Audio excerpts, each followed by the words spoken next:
Hey everybody, this is Rydo, and we are doing the end of the year 2018 Steam wishlist cleanup. We'll be looking at the games that start with the letter L today, so I'll scroll up through here. So, in case you haven't seen any of the previous videos, or nearly halfway through at this point, I have a Steam wishlist that is built up on games that I'm thinking about purchasing and covering on my YouTube channel. Through the course of the past year, every Monday, Wednesday, and Friday, I have streamed Hearthstone, talked about video game news, and more importantly, looked at every single game that came out for Steam. And unfortunately, instead of doing the right thing, which would have been to put games that reach a certain level of quality where maybe I want to cover them in the follow list, I put them in the wish list. So now we have a wish list that's not really a wish list because it's half full of things I actually do want to own and cover, and half full of things that are questionable at best in a few different ways. There's going to be quite a lot of L games for this one. We've gotten lucky with J and K, not too many games in that start with those letters. So this will be a long one. I'll probably recommend you take a break, pause the video at a couple different places. Generally speaking, the wishlist is to help me shop, but it is also a way in which fans of my channel can help decide what gets recorded and covered. If there's something that you specifically want me to cover and I haven't covered it before, the best way to accomplish to motivate me to doing that, and I will do it very fast, is to friend me on Steam and gift me that game. We'll be starting with Mallanna. So yes, that is one way in which you can support this channel. The other way would be it doesn't particularly have to be a game on the wishlist. It could be just a game you want to see me cover. The other way is, if you just didn't want to decide, you could gift cards, or you could support me through Patreon. So those are the two main ones. So we have Mallanna, which scares me a little bit because it might be a little bit like a game I covered earlier, and I didn't really like it. What was that? Spelunky was the name of that game. Now that's kind of a crazy thing to say, surely, because people love Spelunky. It's just didn't really work well for me. It had too much of a difficulty roguelike element, and there's a slight difference between the phrase roguelite and roguelike. I enjoy roguelites more than I enjoy roguelikes. If that makes any sense at all. The good news is this is more of a Metroidvania platformer that just is in the similar visual style to Spelunky, so it does look slightly better than, as far as closer to a game that I would enjoy. So I'm not going to take this one off. Also, I think I would have to bow to the masses and say, well, this is 82% positive with 1,317 reviews. So even if I am getting a bad first impression, then I probably should listen to other people and still check it out. But we will use this game as an example. So I basically have every single plugin on Chrome's plugin store for Steam, which will give us a lot more information. We'll be looking at those as well as the default information that's available on Steam to look for some red flags. We'll look at the ratings to see how many positive reviews it has, although these are actually the number of reviews that were made by people that bought the game on Steam, because Steam excludes people that activate via a key or in some other way get the game for free or from some other source. We'll potentially look at the developer and the publisher links to see if a game is in good company or bad company. If we find a developer that has made 5 other games that are all rated negatively, and say a game is mixed or just slightly positive, that might be a bit of a red flag. If we see a publisher that publishes a lot of bad games, that's putting it in bad company. On the other hand, if it's If it's borderline and we see that the developer or publisher has made really good games, then that adds some relevancy to it. It's not unreasonable in my mind for me to do a 30-minute spotlight and cover a game that maybe I wasn't going to play all the way from beginning to end. So then I could say, well, I've been playing this game to show how the developer improved in their next game. For example, Mallanna 2 is a game. We have the, I believe this is the Is There Any Deal bundle, which will tell us like a historical low price, which might be useful, not terribly, because I'm not going to eliminate a lot of things based on price unless it's like $50 for 2 hours of entertainment. Sometimes if you run into bundles like this, it's scary because it might be a bad game or a troll game. It's crazy to have 52 games in a bundle.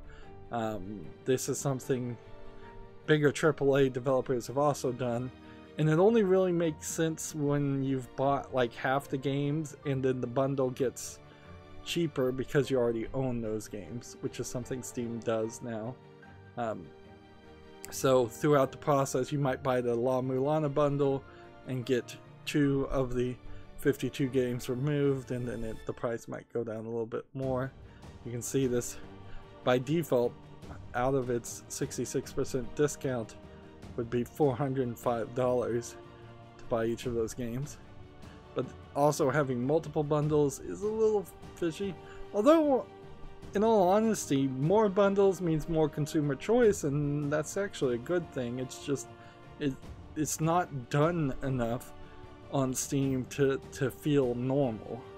We'll definitely want to make sure there's a significant single player element, because any multiplayer experience is hard for me as a video game critic to criticize, because I may have a great or horrible experience in my multiplayer games, and it might not really be that similar to anybody else's multiplayer experience, and generally there's no story there to talk about. We'll keep an eye out for languages a little bit. If we find games that are English and Russian only, or English and simplified or traditional Chinese only, those games have a tendency to be a higher percentage of those type of games have a tendency to be low effort games, as I call them, or troll games as Steam calls them.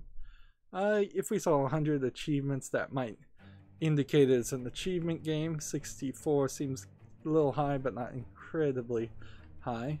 Keep an eye on the DLC to make sure that it's not a, say, $5 game with another $5 worth of extra levels, doubling the price.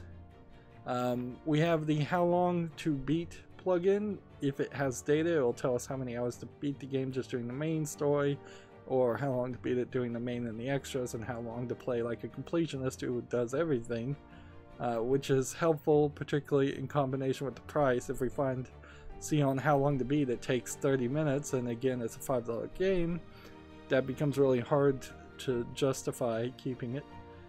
We have a plugin that does reviews and Metacritic and OpenCritic scores, if there are any, so it brings out some more reviews. I believe this review section actually is by default in Steam, but certainly each of these little plugins has changed the website a little bit. We don't spend a lot of time looking in the description unless there's something very important we need to find. Generally that is, if it's a VR game, can you play it without a VR headset, because I seriously doubt I'd ever own a VR headset. We have the Steam Charts plugin, which tells a potentially accurate number of people who are playing now, today's peak, all-time peak. These numbers tend to be moderately small, but if you see that a game is 4 or 5 years old and it has an all-time peak of 9 people playing at the same time, that's slightly concerning. Maybe not. It really depends on what kind of game it is. It would make a lot more sense if you're looking at a multiplayer game to look at these numbers, because if you were going to play a multiplayer only game and today's peak was 1 person or 0 people and the all-time peak was 9 people, then you know that multiplayer game is probably dead. And then we have the Steam Spy data, which tells you the average playtime of all the players. So that's everybody who launched the game for a minute and then closed it, and everybody who left the game running for hundreds of hours averaged out. Generally speaking, the average playtime is somewhere between half and a third of the amount of time it takes to beat the game. So this Mallanna may be an 18-20 hour game. I would really be super surprised if it was. Average playtime in the last 2 weeks might be useful again to see just how many people are playing. If you saw something where it was really small, that might be an issue.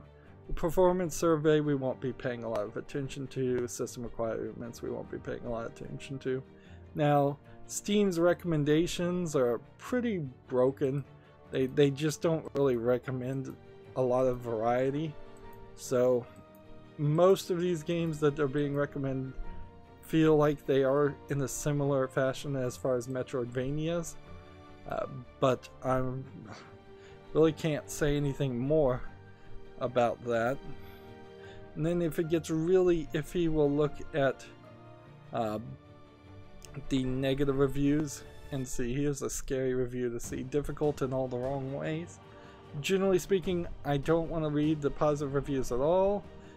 And I consider about 10 positive reviews to be equal in value as far as one negative review. We're looking for medium-sized negative reviews to give us a little bit of data that we can skim. We don't want things that go on for paragraphs and paragraphs, or things that are extremely short. So this single one sentence is probably not the best. It's classified as difficult because you have absolutely no precision in your movement, a very bad characteristic for a game like this. This game has some problems. Terrible mid-air control. So yeah, that's the kind of reviews we would look at, but I don't think I'm going to take Mallanna off.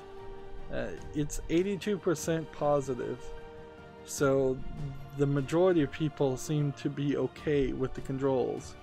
And I don't want to let myself be overly influenced by negative reviews.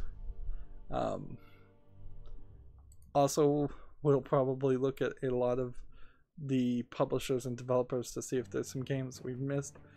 The Steam publisher beta now confuses the issue, so I clicked on the developer's name and it took me to the Playism selection page.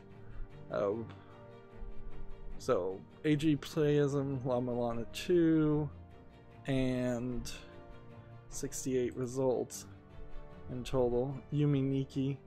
Yeah, they publish mostly Japanese games. I would say kind of mid-tier games. They're not ever the biggest of the biggest things. They're kind of indie, but not really indie, because if it were indie, that you wouldn't have a publisher at all. So I clicked on Nagoro. Now when I click on this, it'll just take me right back to the same place because of the beta, which sucks because now there really is no way to see just the games by that developer. However, I guess Steam had to make that decision because so many developers on Steam only made one game.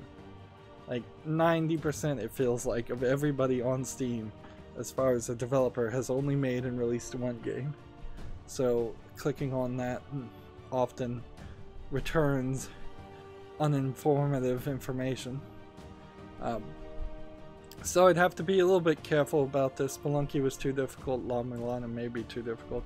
There's a lot of Metroidvanias too, and if I wasn't so paralyzed with decision making, I probably would say Mallanna is not one of the 30 or 40 Metroidvanias already on the wish list that should stay on the wish list. But moving on, we have Mallanna 2, which is 81% positive of 247 reviews, so considerably less reviews because it's newer. The graphics look like they are just slightly improved from the developer, and that's probably not a huge surprise. This came out in 2018, this came out in 2013. That's 5 years actually. I guess maybe they were committed to the artistic style a little too much there. And we could go again and look at the negative reviews. Let's see. This one says if you're not using a Microsoft controller, you're going to have trouble, is what I think I skimmed from that. Not for everyone. Bosses are awkward to fight, to require either manipulation or specific strategies to beat. The game has been patched multiple times to remove things that made the game more enjoyable to play, as well as increased the difficulty. Puzzles were interesting and everything is within the game to solve to find them, but is more punishing than ever some of the old school, than even some of the old NES games, if that's your deal. Let's see. So yeah, both games seem like they are going very hardcore as far as the Mallanna series. If you want to play an old school NES game platformer that's really difficult, this might be the game for you, but probably isn't the game series for me. And then you could also make the argument that they're only relevant to each other because, as far as I can tell, Nagoro hasn't made any other games. Well, because I can't search by that. So I'm working my way to potentially removing those games. Once we find a game I do want to remove, I have 4 columns to the right of my screen in a notepad. One is where I'll copy the name to remove the game, one is to put the game at the top of the list, and one is to ignore a game, which we probably won't ignore any games, and one is to add it to the follow list because it's a brand new game. Next we're looking at Labyrinth, Refrain, Coven of Darkness. This is a dungeon crawler tagged with sexual content, maybe not nudity. This one came out somewhat around the sort of infamous Omega Labyrinth Z. Let's see. Limited edition bundle with a bunch of items, or DLC items. Let's see. Sexual themes, sexual languages, partial nudity. 79 on OpenCritic. The thing about video games is always you set the expectations. If people know what they're getting and that this is just a dungeon crawler / JRPG and it has sex in it, then those two things combined might make a product people really enjoy. Clearly 74% of 81 players enjoyed this, reviews enjoyed this. It's from NIS America, a recognizable developer and publisher, so I'll leave this. Now, Twitch and Steam, man, we're gonna go through all the lewd games in a row, I think, Pharrell. In fact, I think there's gonna be quite a few of them. The games I lovingly call Pervert Games. Since the case of Twitch and YouTube being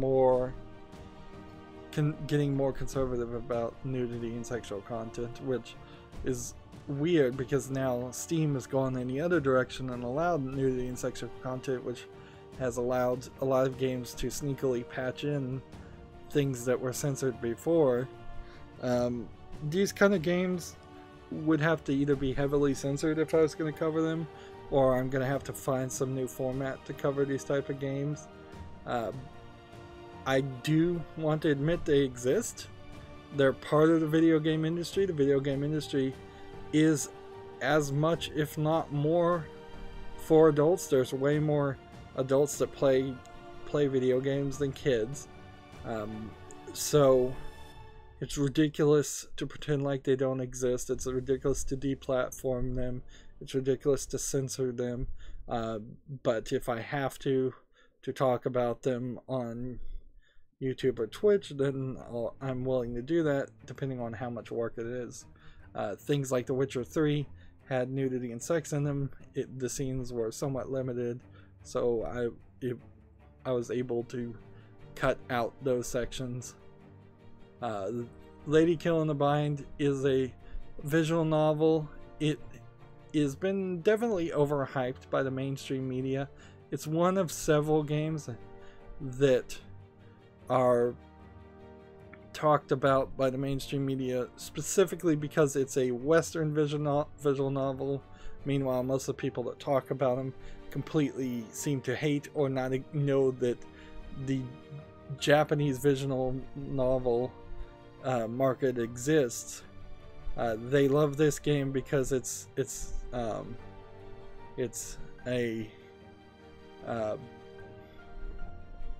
like it has some LGBTQ themes in it, and so it's basically a lot of people are pushing agendas by promoting this game. There's several Western visual novels that are talked about way too much by mainstream video game media.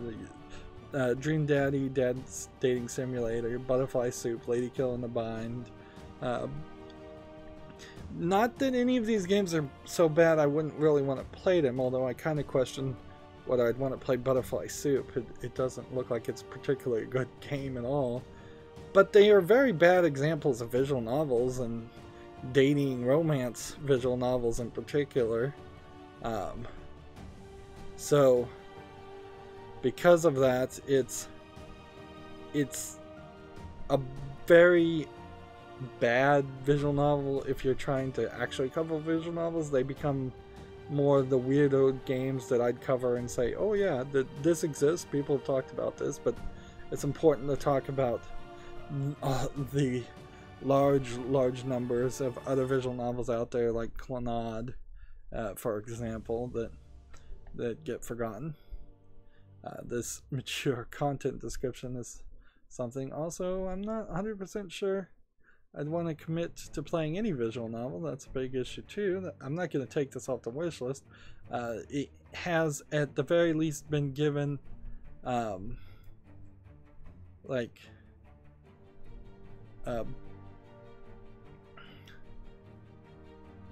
it has been given relevancy because it's been talked about in the news so much, even if it didn't deserve it in the first place.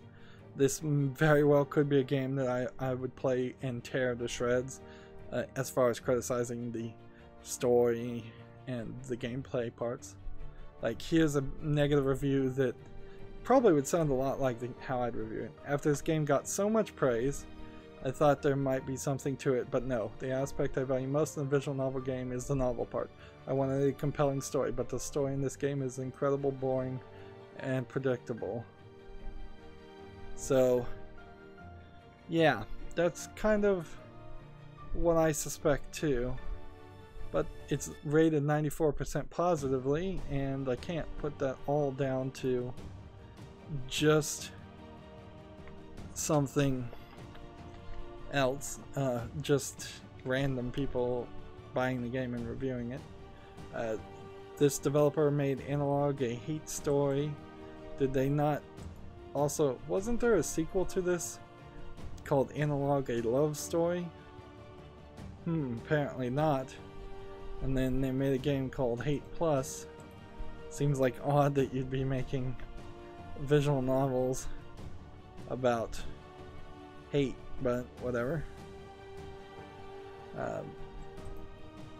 But yeah, so I'm gonna make sure that this is on the wish list too. I think it has some relevancy. I think we'll put this on the wish list too, but we probably won't cover up any of them. So finally we can get away from the lewd games. Yes, there are actual non-lewd games on my wish list. We're gonna look at Ridden. Honestly, I kind of wish that there was a third list between the wish list and the follow list, something where I could just put all the lewd games, and I would have to make a big decision there. I suppose people could benefit me rather well. If somebody would have given me a game that I could cover on Steam that was really, really long, I'd feel very obliged to cover it as soon as possible. And since I'm perpetually always falling behind, giving me a super long game would be one way to drive me crazy. The opposite of doing that would be to gift me a lewd game, which I can just say, okay, thanks for giving me this game. I love that I own it. I love that someone has supported the industry. But I don't really have to play it at any real pace. I don't really have to make a video series on it. I could probably just say thank you in a short 30-minute maybe synopsis video. Moving on, we have Ridden, which is a puzzle game, first-person puzzle game. It looks a little bit like maybe a Myst game, but also it looks a little bit like what a really good-looking adventure, maybe even hidden object game. Also maybe a horror game. You do run into problems these days where even an asset flip can be so pretty and done so well that you have to increase your critical line of thinking just to make sure that you're not putting asset flips on your wish list or buying them. Yeah, this looks like a real adventure game with real puzzles. It's rated 90% positive. It came out in 2018. If this wasn't meeting my threshold of 25 reviews, which is the minimum I want to see, I would put this on the follow list. But as it is already making it in that threshold, that's fine. Inherently, a game like this that's $20 and that is so new that it's only gone down to like $14 on sale, it's probably too expensive. This almost certainly is a $10 game. If you're getting 6 to 11 hours out of it, maybe that makes a little bit more sense. Seems like this game is getting patched relatively recently also. Maybe that's something to consider. I really haven't been paying attention up until this point as far as games, like as far as what their updates have been saying. So I've seen games that definitely look like they were abandoned, but I haven't been paying attention to games that are constantly getting updated. That being said, it's probably not necessary to know that, because if people like it in general overall, that tells me that the updates are incremental fixes. What would happen if they put an update out and it drastically improved it? There you would see in the last 30 days a much higher reviews, and if they put an update out that drastically ruined the game, you'd see much lower reviews in the last 30 days. So yeah, Ridden stays on the wish list. Don't worry, we will find some games to remove from the wish list, I am certain of it. Next we have Lamplight City, third-person mystery. I think this is a point-and-click adventure, but it's not tagged that way. I'm starting to feel like in 2018 it stopped becoming cool to label games as point-and-click adventures, but this definitely looks like one. This one again is over the 25 threshold. It's 91% positive reviews. So yeah, I really don't see how this can't be classified as point and click. And I could click here and see all the other user-defined tags, but point and click should be here.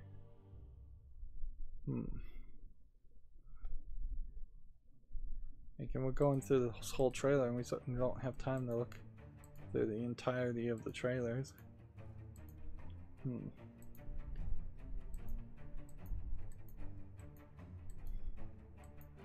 Yeah, there's no way this isn't a point and click.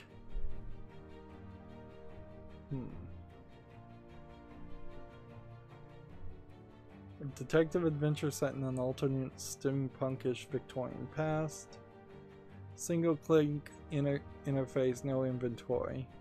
Does that stop it from being a Does that stop it from being a point and click? Not really. There's definitely been point and clicks that had no inventory.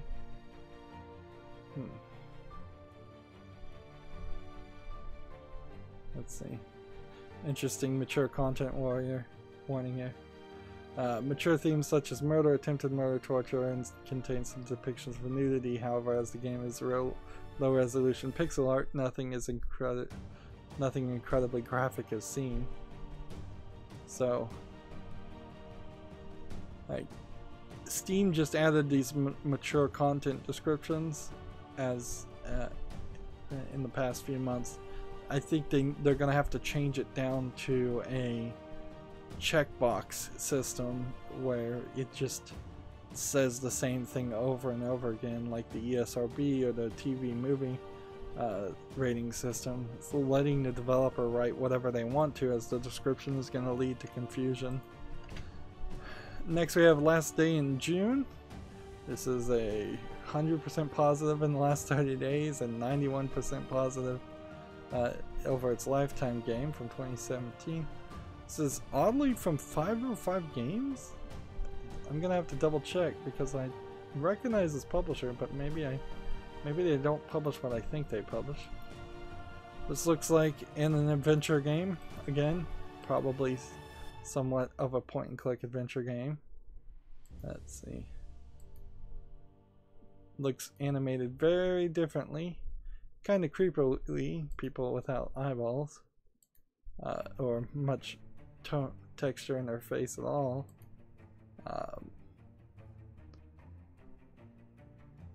This almost seems like this might have been a Wii game or a Kinect game at some point.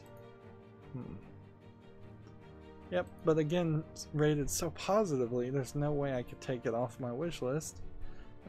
Yes, this is the publisher who is publishing Indivisible and let's see, Virginia. So they're kind of mediocre. Again, half of the games they publish are good, and then half of their games are meh. So 505 is not really a publisher that puts you in great company, but it doesn't put you in bad company either. It's just right down the middle.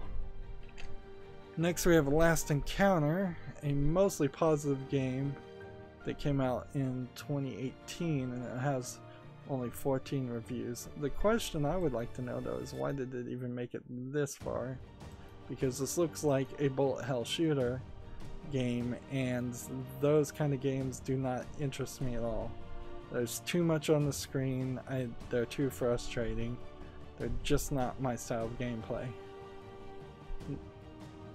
I guess I see a little bit of difference here, where you're getting different ship types and different pilot types, and seems like maybe you go to different areas to encounter these different fights. And to be fair, these fight areas seem to be changing how the game plays compared to a standard game of asteroids, which is somewhat what I would describe this as a very advanced asteroids clone. But this is just not the kind of game I would play. It really is a subjective thing. Now, otherwise I would have put this on the follow list anyways, but since it's not something I know I would never really want to play, that I'm just going to remove it. So we finally found something we're going to remove. It's from the developer that made Bear With Me. But I'm certainly not at a point where I'm trying to play every game the developers ever made just because I maybe want to play one game the developers made. Next we have Last Half of Darkness, Society of the Serpent Moon. This is a point-and-click adventure game for $4.99. 2011. The question here: the 3 additional Last Half games are included for free, it says. So it's 75% positive with 16 reviews, and while I'd love to find a hidden gem, I want to be realistic and probably realize that these point and click adventures might not be that good. This looks a lot like Black Mirror, which was a much better known bad point and click adventure game.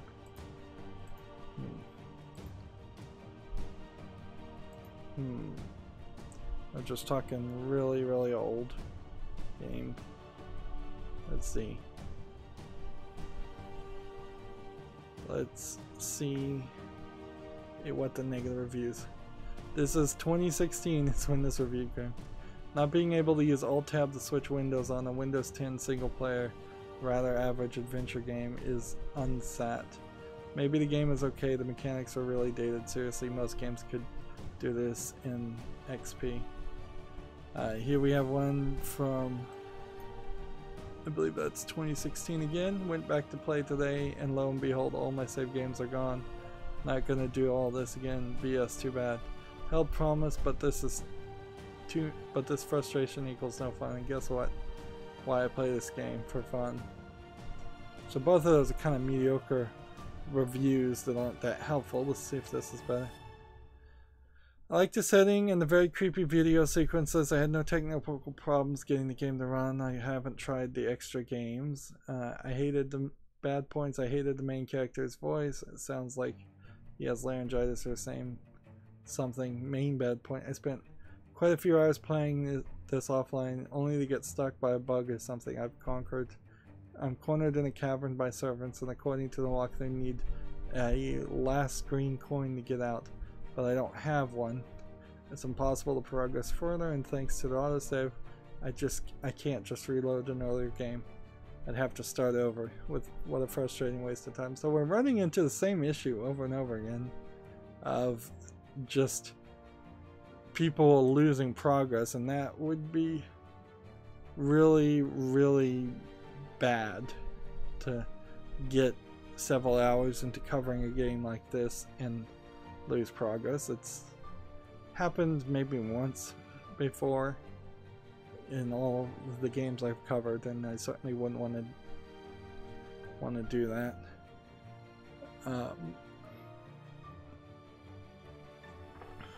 I think, in all realisticness, this game which had an all-time peak of 10 people playing it according to Steam Spy.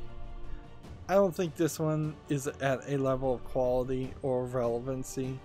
Like, so few people played it. There's people complaining about some legitimate technical issues. If we look at the developer, let's see, they've also got Bloodlust and Shadowhunter and Bloodlust. See, I think this Bloodlust dungeon crawler may have more relevancy than Last Hall of Darkness. So let's see, let's open that one and that one. Like Bloodlust 2 Nemesis.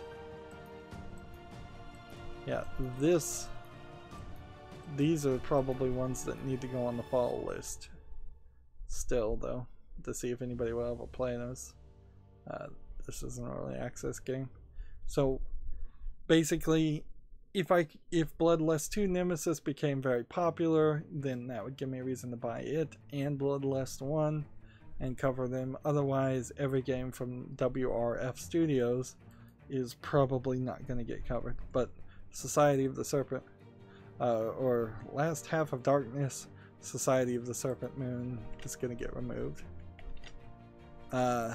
Moving on, we have Last Stitch Goodnight, another point-and-click adventure game, or, well, it says it's actually a Metroidvania game.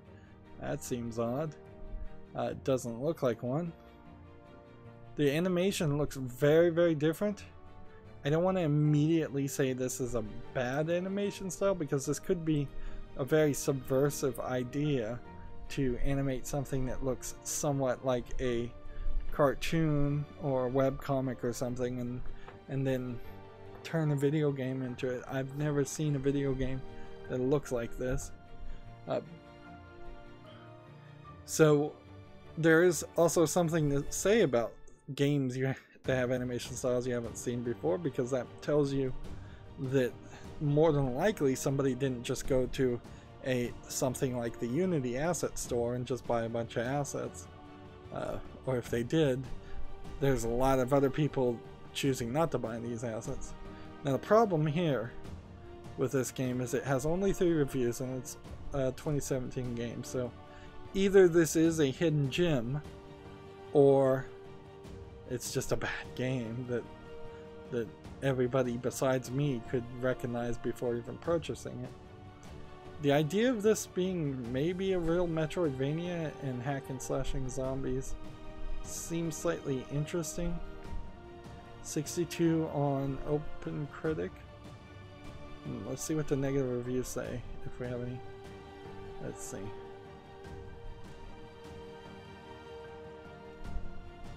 This is somebody writing it basically like they have a website or something.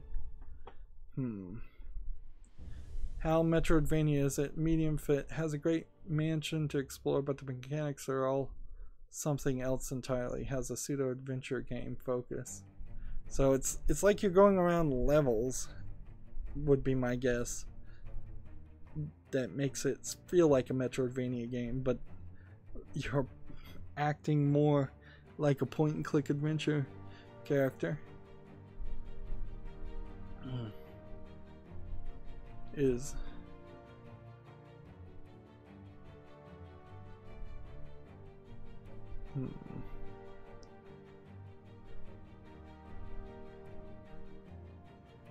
trying to skim this review and it's too wordy for me to pull out details.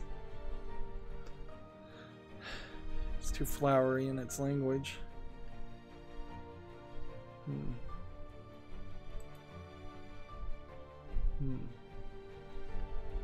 Weapons have super attacks.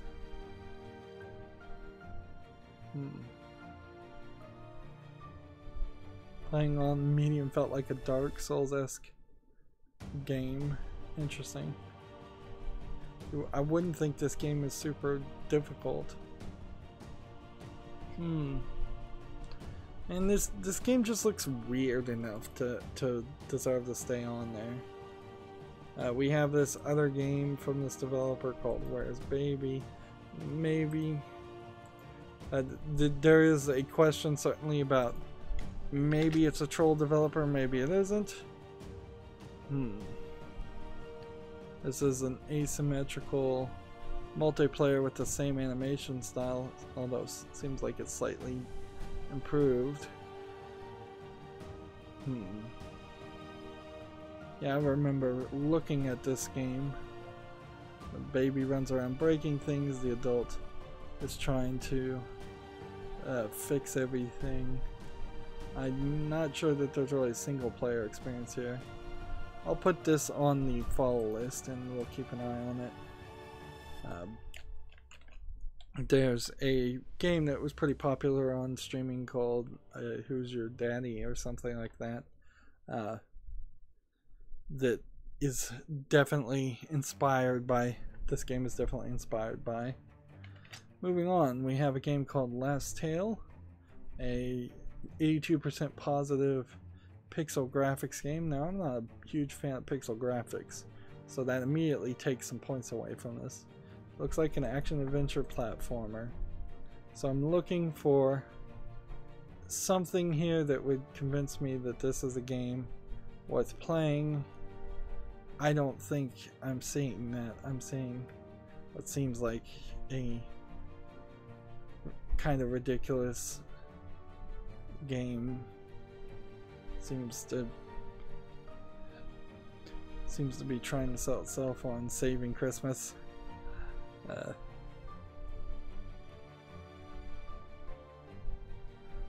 Let's see. Somehow 1,141 people were on at the same time. Let's see.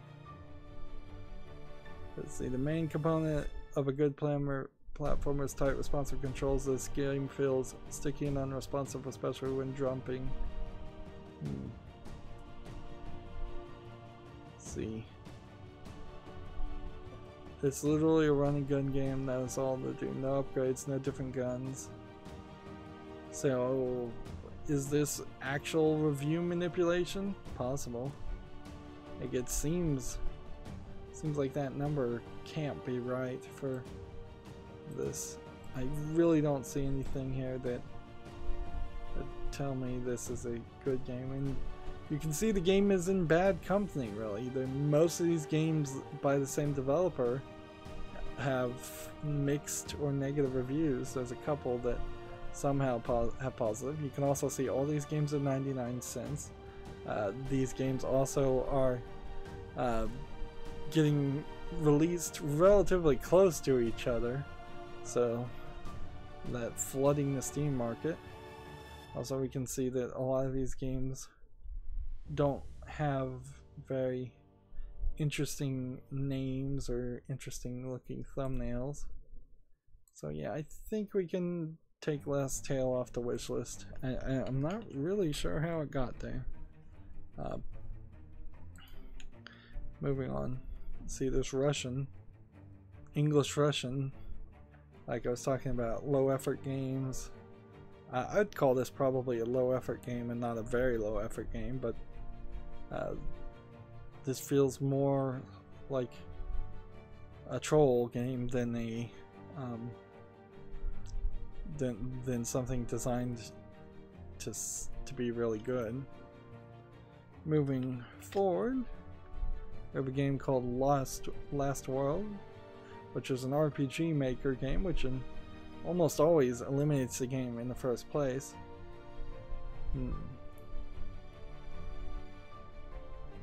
It seems like the entirety of the interactions, instead of fighting monsters in this RPG maker game, you're having conversations.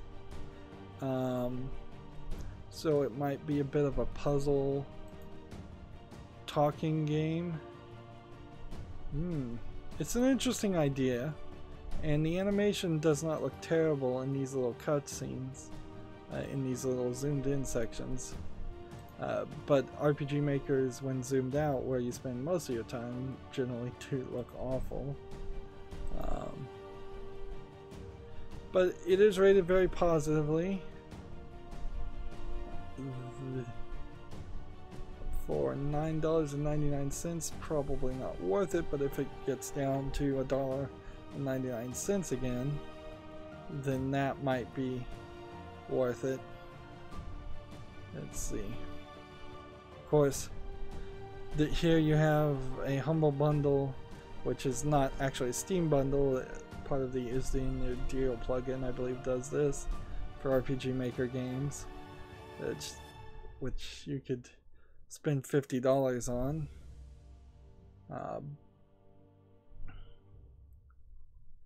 Let's see what the reviews say. I'm trying to find a reason to not play this. Great game for the right kind of person, but I personally wasn't feeling it. The game sort of pictures itself as having dialogue-based combat, but I don't really feel that's the case. You speak to NPCs as you would in any other RPG in the non-combat phases, but when you enter the combat phase, it's more of a rock paper scissors games, where rock paper have been renamed concepts like power and aggression. No actual dialogue happens during combat. It's all abstract. That doesn't sound fun.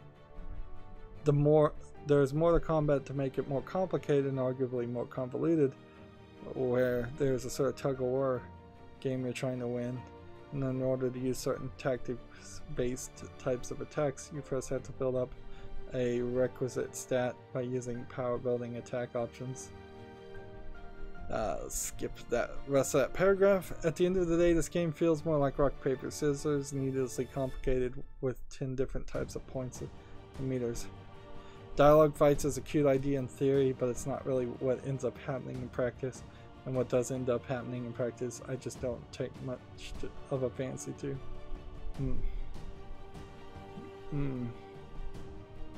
It's like no prompt for save on exit, can't get out of a 800 by 600 windowed mode.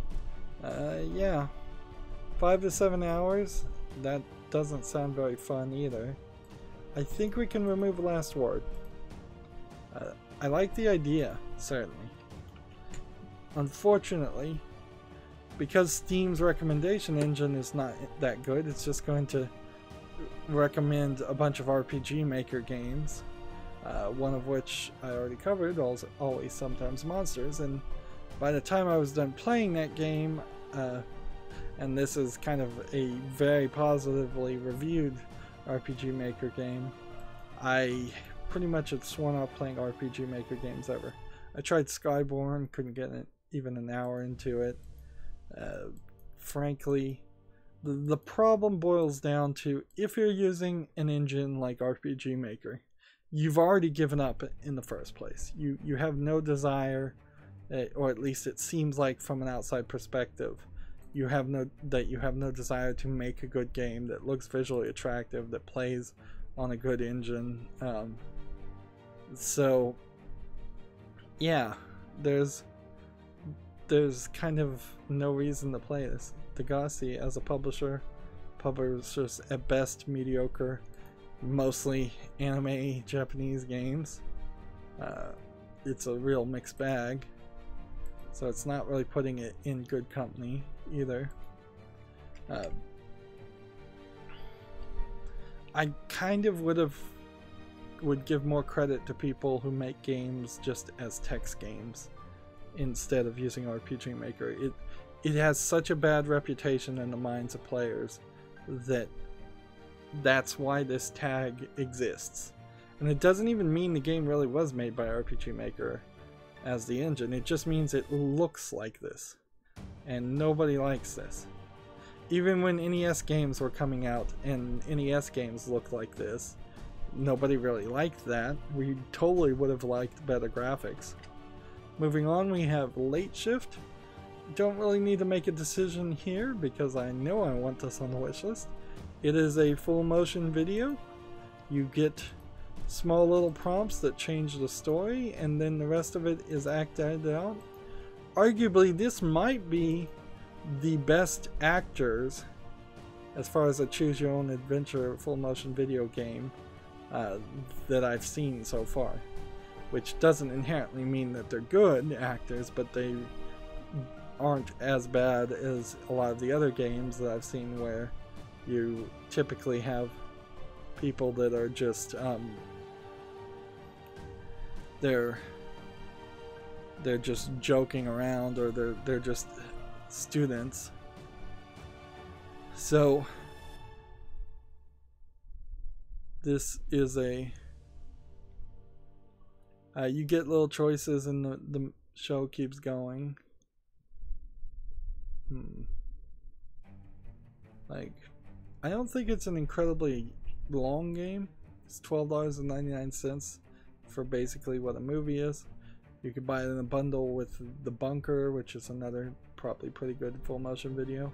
I kind of love full motion video games because they're always rare and unique and trying something different.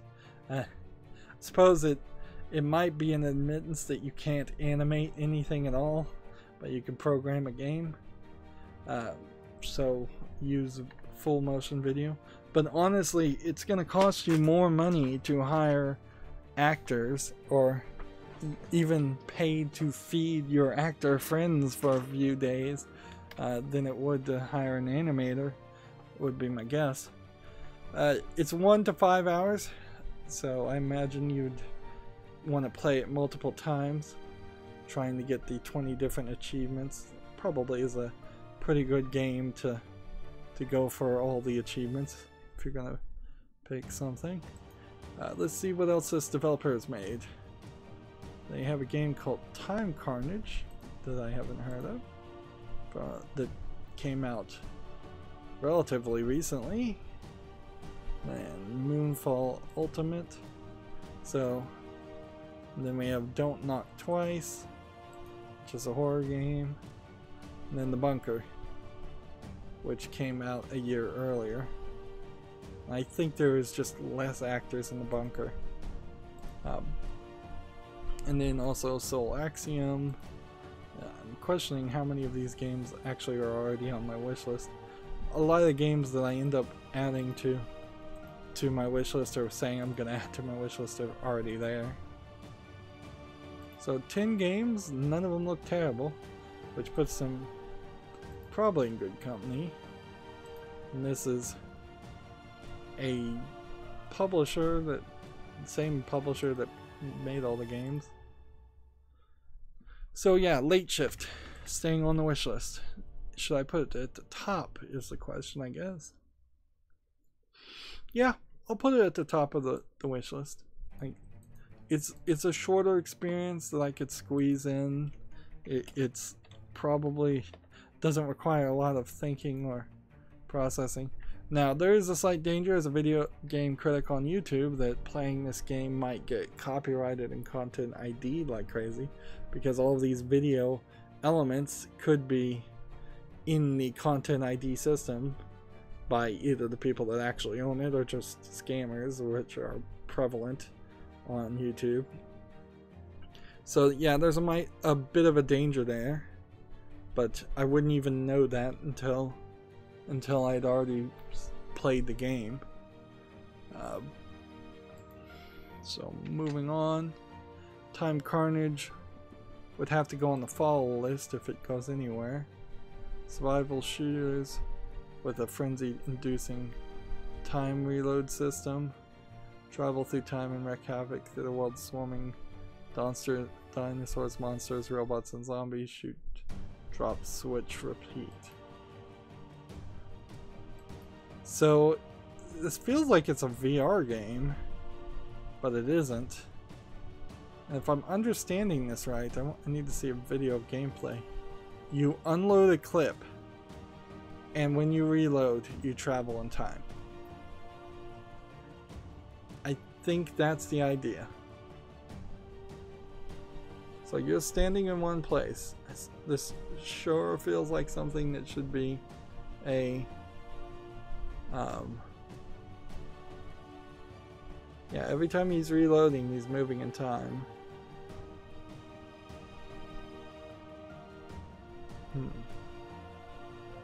But you're just standing in this one point.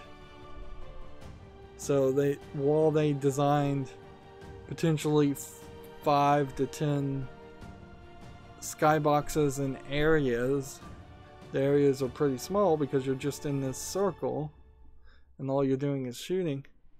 I really don't know how you criticize a game like this. Like, it seems kind of ridiculous. Like there's no gameplay here. I think this might be similar. There's a game like Dino Crisis or Time Crisis or something. It seems like maybe they're doing something like that. It says, I wish I had a VR headset. This so feels like a VR game, but there's nothing here that says anything about VR. Time Carnage VR. Okay, I see. So there's 2 separate versions of this game. Well, that's not going on the wishlist. Sorry, it's too simplistic an idea. Then Moonfall Ultimate is a 2D action RPG. This has 8 user reviews. Again, maybe I'd put it on the follow list, but I'm not 100% certain. Refunded after 12 minutes. Seems unfinished. Man, looking at the 2 FMV games now, I'm starting to think maybe it is in bad company. Next we have Don't Knock Twice, which is a horror game that is mostly positive, so 76% positive, 172 reviews. So this actually looks good. I don't know what the deal is with Wales Interactive. It seems like they sometimes do a decent job and sometimes they don't. I would guess what's happening here is they're breaking up teams or people into very small teams and trying to create too much content too fast. Like when let's just come back and look at this.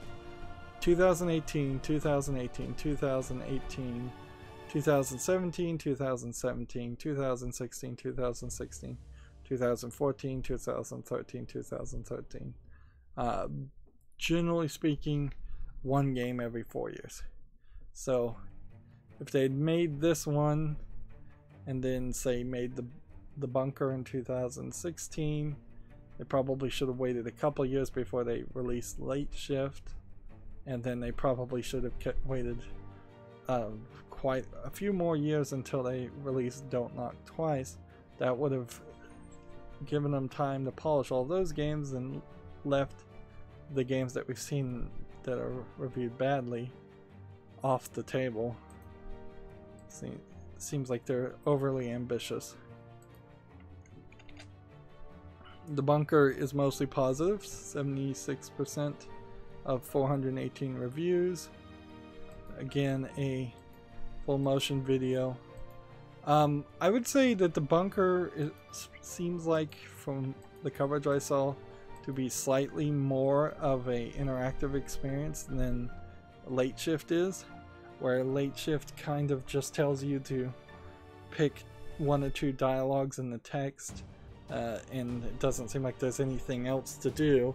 It seems like there are general ideas of, you may find a pill in the bunker. Do you take the pill? Do you not take the pill? Do you save it for later? I think that's what I remember in the coverage. It's a story of a kid who has grown up in a bunker and everybody else has died out. See, this is a much more interactive experience, it seems like, than what you would play in Late Shift. So it'd be actually very interesting to decide whether I want to would like the bunker more or Late Shift more, but I could cover both games and compare them.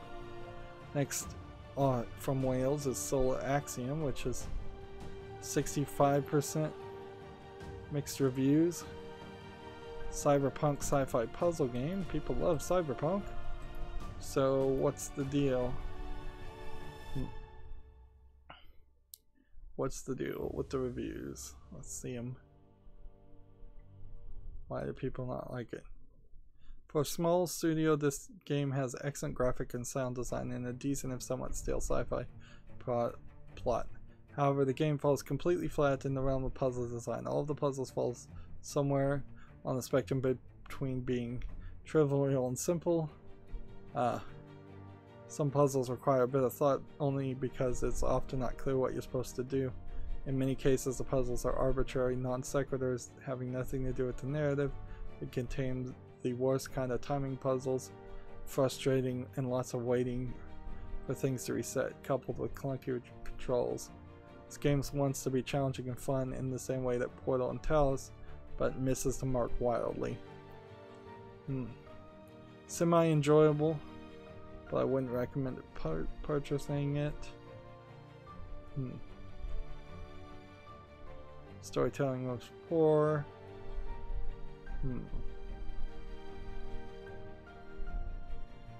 So there's a lot of people that don't like this game. Now, inherently, I don't want to just play all good games, but honestly, if a game is kind of bad, then it falls in the piles of other games on Steam that I could be covering. So generally speaking, if I am going to play a bad game, the only reason I'd probably want to do it is because I'm playing a brand new game that nobody knows is bad. Look at this, 13 hours to play it. I think this has to go. Although I don't even know if this is on my wish list, but I'm gonna just go ahead and put it on the, take it off the wish list if it happens to exist. Point. It's just, yeah, not to a level of quality that to get enough people to rate it positively. And it's never really going to get any more reviews. This is a 2016 game. That's the level of reviews it will forever have. Infinity Runner is mixed again. It says it's a werewolves horror game. Seems like an infinite runner if I was to guess, with a name called Infinity Runner. It's kind of surprising that it would be a VR 3D game if it's an infinite runner. The general concept of an infinite runner and the main character being a werewolf is slightly interesting. Let's see how this actually plays. So you're always running forward. You can get on the walls. You can throw gas canisters, or maybe that was a cutscene.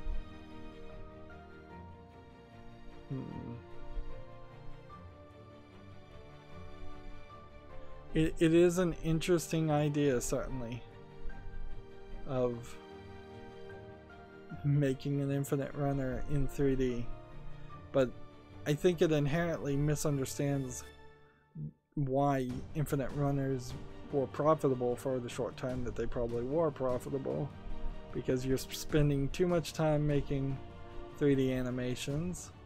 This probably, in a first-person perspective, is going to cause people to be motion sick. You can't really look far enough ahead because half of the scenery is too dark. Not inherently a believer that infinite runner games are good anyways. Yeah, this feels like a game that would completely make anybody motion sick in VR.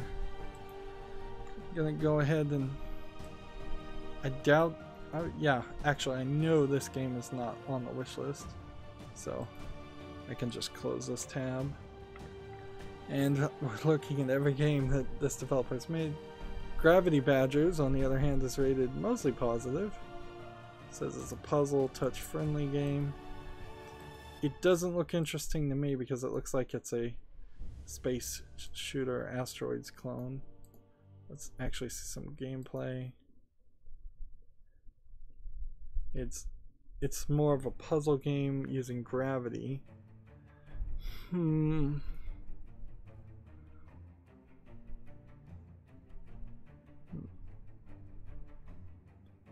Well, I guess I'll add this to the wish list. I'm very iffy on it, certainly, but it's rated well. You're playing actually as badgers. I didn't think for a second that was how that was going to break down. Yeah, I'll add this to the wish list, but I'm probably being too generous. Moving on, we have Mastered Reboot, which I believe is the last game. And this is 74% positive. And this is a horror, surreal, sci-fi game. This looks really good. The Wales Interactive certainly has gone all over the map, though. Like, making a lot of good games, making a lot of bad games, making 2 FMV games. Seems very weird. And as I'm watching the gameplay here, I'm not seeing anything that would scare me away from this.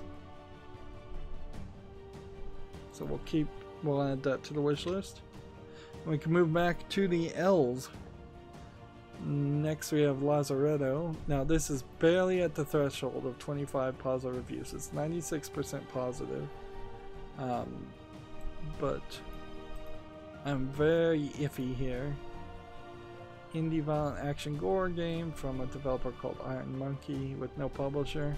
I'd like to see more people just not list a publisher if they're doing Steam Direct.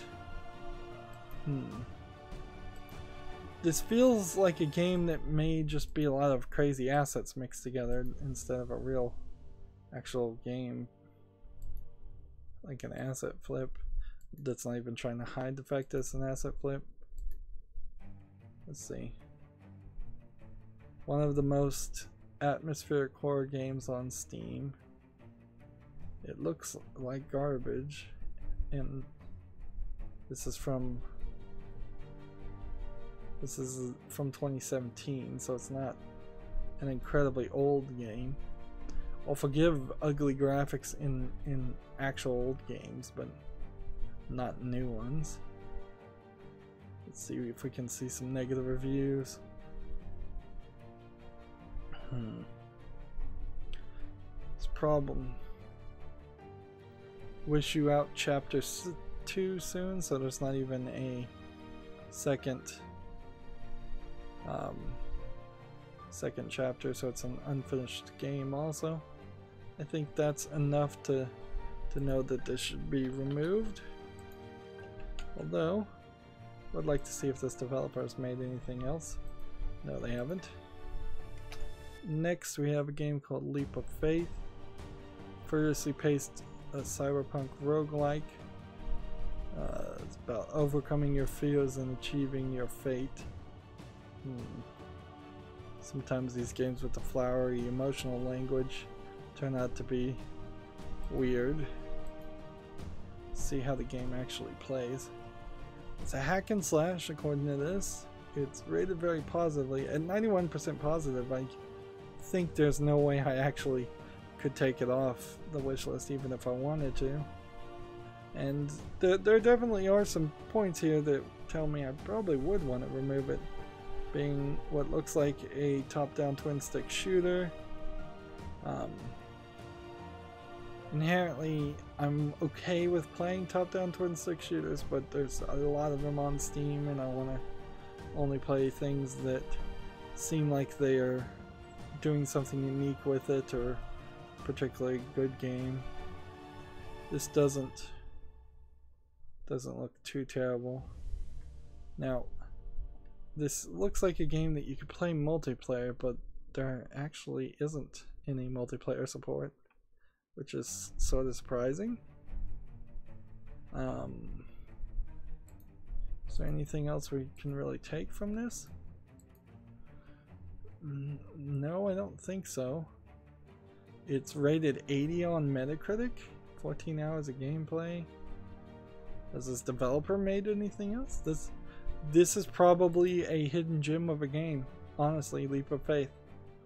Like, it's not the greatest graphics or probably too interesting a story, but there's a very high recommended review, positive review rating, a very few number of reviews, and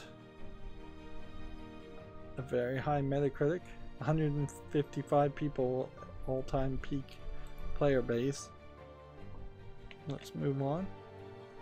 Now, I'm not sure I'd actually ever get these games or play them. These again are RPG Maker games, but they're doing something a little bit different. And part of the problem with this is I'm not sure this really would be an accurate and good way to educate yourself.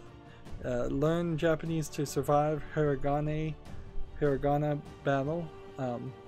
So you're fighting hiragana symbols, and I think you have to actually know what they say. So you might have to figure out the Romanji, the hiragana, and the English, and I'm not sure what the real vocabulary base could be in a game like this. As you put more hours into it, are you going to learn 10,000 different words and symbols? Like, I'd love to learn hiragana, but this probably is about the worst way to learn it. And it really is selling itself as an educational game that it probably is not. That being said, it's 94% positive, so this might be a game that I play until I rage quit, or I played for just 30 minutes and spotlighted, but I'm certainly interested in it. Also, there's katakana war and kanji combat, so there's 3 different things here. 7 to 12 hours of gameplay. See if we could see some negative reviews, because basically you would need somebody that is a native Japanese speaker and reader to review something like this, and I am not that person. Let's see. While it's a novel idea, I do appreciate the work that's been put in here. It's ultimately a long-winded way of learning hiragana that you can find much better alternatives to. I found going on Memrise and just forcing myself to repeatedly remind myself of characters to be much more efficient and effective. If you really want to try it this way, I'm sure you can absolutely utilize and learn the kana once you've defeated the game. But it was much better for me to look elsewhere. Here we have audio vocal pronunciation of Japanese does not work.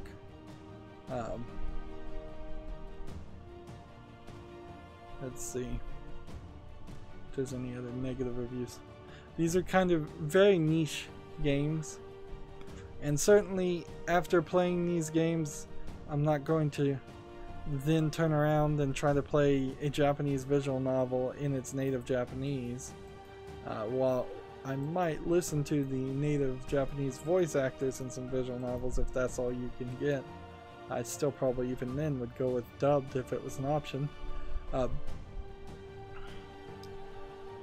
Like, I once did buy software that was not a game that supposedly was supposed to teach you Japanese, and I was not a good student and I did not learn Japanese for sure. I've learned a lot more about the Japanese language simply by watching a decent amount of anime subtitled and just generally picking up things. Moving on, we have the kanji combat, which it's just kanji being the more common, I believe, writing format for Japanese words. Like, most of what you're going to read is in kanji, where the hiragana is probably only, I think, used to probably spell things out, or I could actually have it completely backwards and just be talking out of total ignorance. Like, this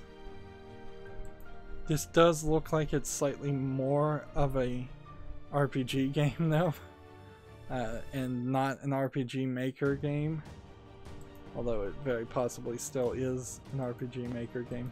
Just notice that seeing more characters and such. Let's see. There's no information here as far as how long this game is, but we might be able to pick up the average playtime just by... Steam Spy has no data on this. Just by the reviews. 6 hours, 20 hours. I played the other two games and really enjoyed them. I was curious about the kanji combat that would fit in the series. After playing through the game, I have my doubts. The game tries to teach you hundreds of kanji while combining it with old school JRPG style, and honestly don't believe it really succeeded doing either. Given that the main focus is teaching kanji, I will focus on that. At some point, you just remember the location of the corresponding kanji rather than knowing the kanji itself. I really don't think that actually helps you learning kanji. They should be randomizing the answers, especially if it's your first contact with kanji. It's a nice supplemental material if you can use it if you already learnt all the kanji in the game or currently learning them, so it would show you what might come. But apart from that, I don't think it's all that useful. I wouldn't recommend it to a beginner with no knowledge of kanji. Second,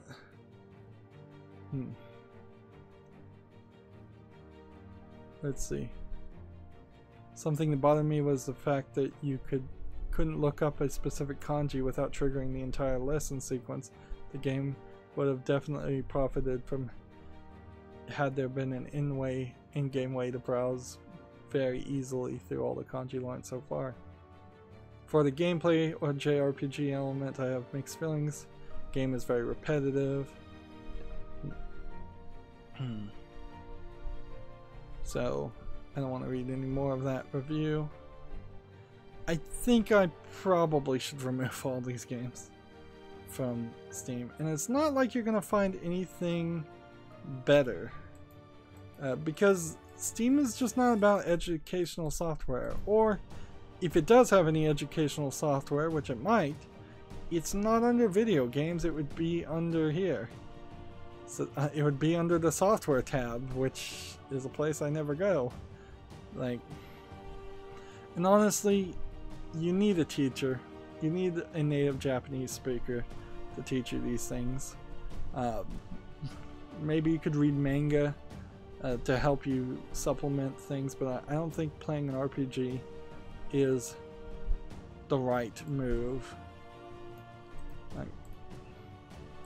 But certainly I've seen this game. It's gotten, this game series, it's gotten published. That's why it was on the wish list.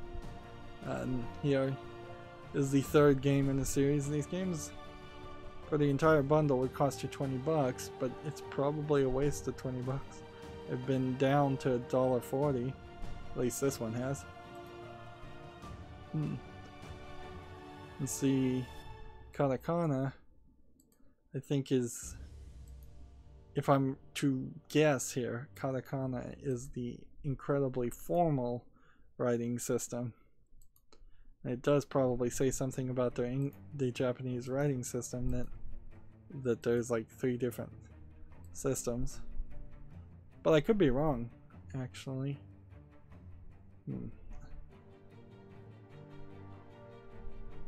I would also say inherently, speaking, hearing, and understanding Japanese is way more important for any foreigner than writing Japanese.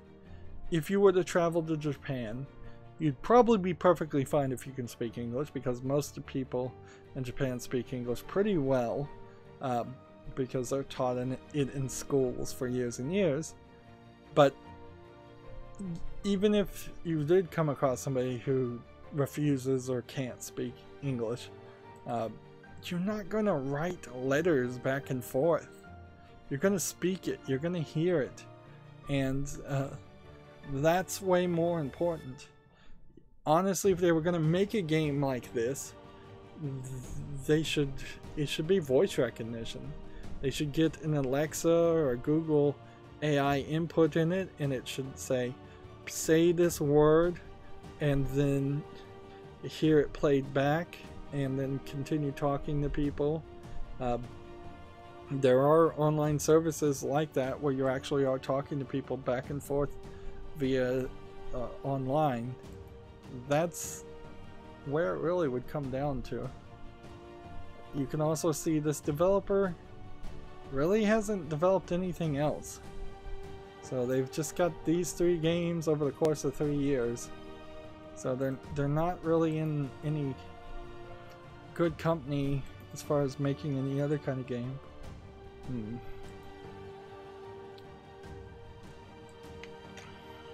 Moving on, I suppose I'm gonna remove all 3 of those games. I'd leave it to my fans, I guess, if they come back and say, actually those games are really helpful and educational, you should try it.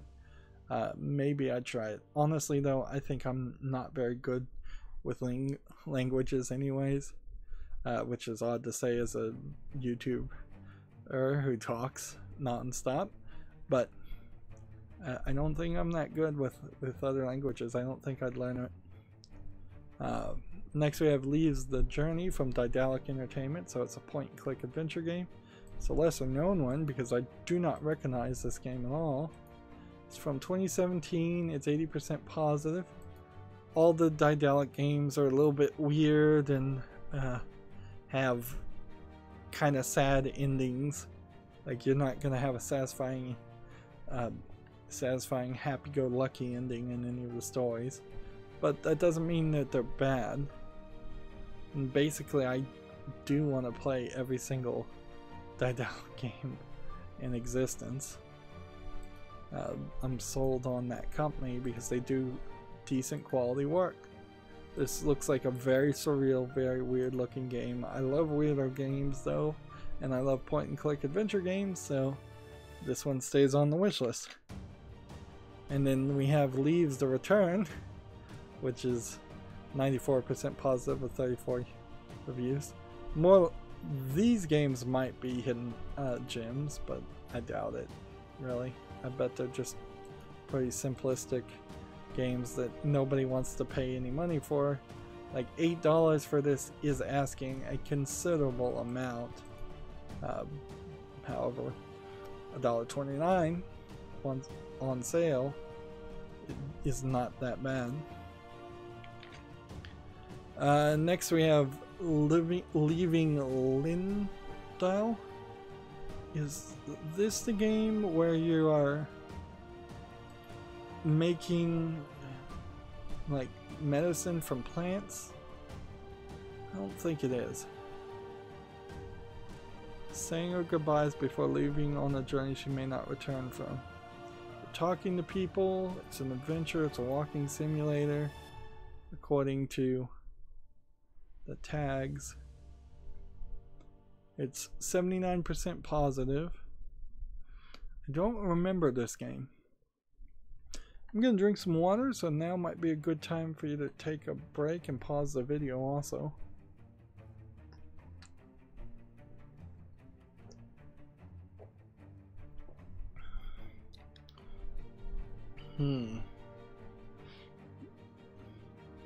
Looks weird. I've hit the point where I've talked so much in recording these episodes that my teeth are hurting. So that's a problem.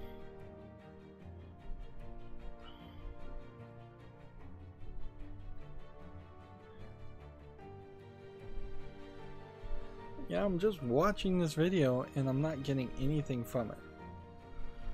I guess I throw myself on the mercy of the general public. $3.99 is what they're asking for, undiscounted. So they're not really asking a lot. I'd like to see if this developer has made anything else. Well, there's a game called Eastshade that they're working on. See what Eastshade looks like.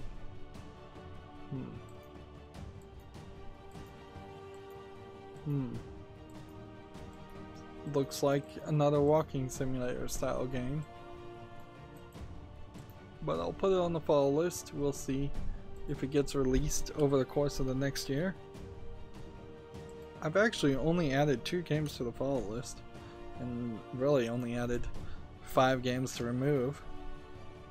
Left Alive is a Square Enix game that's coming out in 2019, so that can go to the follow list very quickly and easily. Like, I haven't heard any talk of Left Alive, so we'll have to see what this is.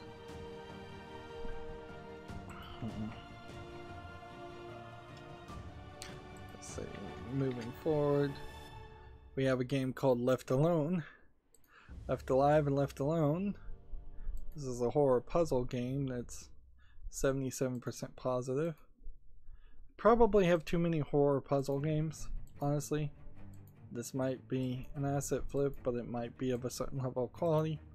I probably am going to have to make a decision at some point about these type of games and just say, look, do I want to play horror games knowing myself well enough to know that I'm not really going to have any interest in covering a horror game, and I'm not going to be scared by a horror game. This is 2 hours of gameplay. And if it's a slightly older horror game from like 2016, it loses a lot of its relevancy, because most of these horror games are only popular because somebody is some streamer somewhere is playing it. And this video just does not want to load. This developer hasn't made anything else. There's the video loading now. It's skip ahead.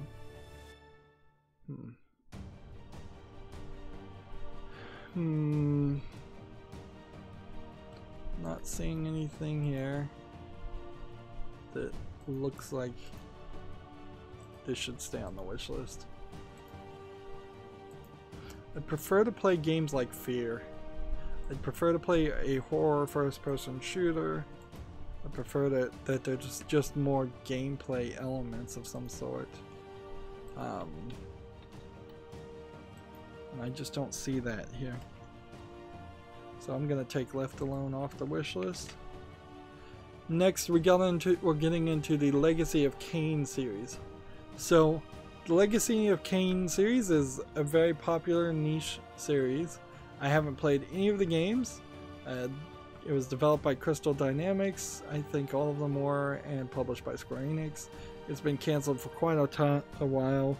It's probably well past due to the point where they made a reboot of the series and tried again. But I'm not sure they're going to do that.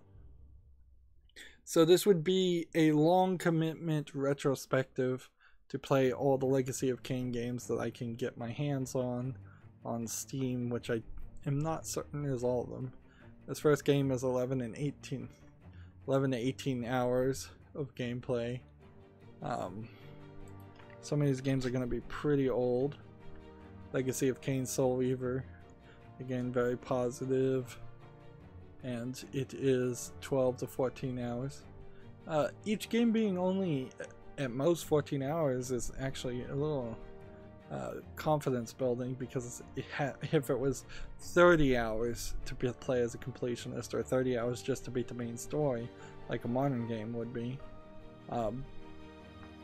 some of these games I think were some of the earliest of 3D games to come out. I guess they probably came out after something like Super Mario 64, but they took it in some directions and introduced some technologies to help push the game, the style of games, 3D games forward. Next is Legacy of Kain Soul Weaver 2, 2001, mostly positive. Again, another commitment of 10 to 15 hours. And I think that's all we have under the title Legacy of Kain. So you have one that Defiance I don't think is the third game in the series, but maybe a side game. But there are a couple of other games that aren't called Legacy of Kain, but instead are tales of the other characters in this same universe. So yeah, there's some weirdness there. Here we have Legend 1994. This is a Pico Interactive. Pico Interactive publishes old games. It's slightly questionable whether this 1994 game deserves to stay on the wish list. It's 84% positive of 13 reviews, but it's never going to get any more reviews. 2 hours of gameplay. So, this was licensed by Nintendo, according to that. So, really, this is one of those older games that I just kind of want to own. So, in case I ever wanted to run it on an emulator, I'll feel good about that. Feel like I've supported the industry, although who really knows? Like, people who program some of these games have long since gotten out of the game industry. They're not getting residuals or anything like that. This doesn't inherently look that good. I think I probably need to be a little bit more realistic and stick to games I remember and have some nostalgia to. I'm not super interested in playing a game I've never even heard of. Even the description is referencing Final Fight and Streets of Rage, so why play Legend when I haven't covered Final Fight or Streets of Rage?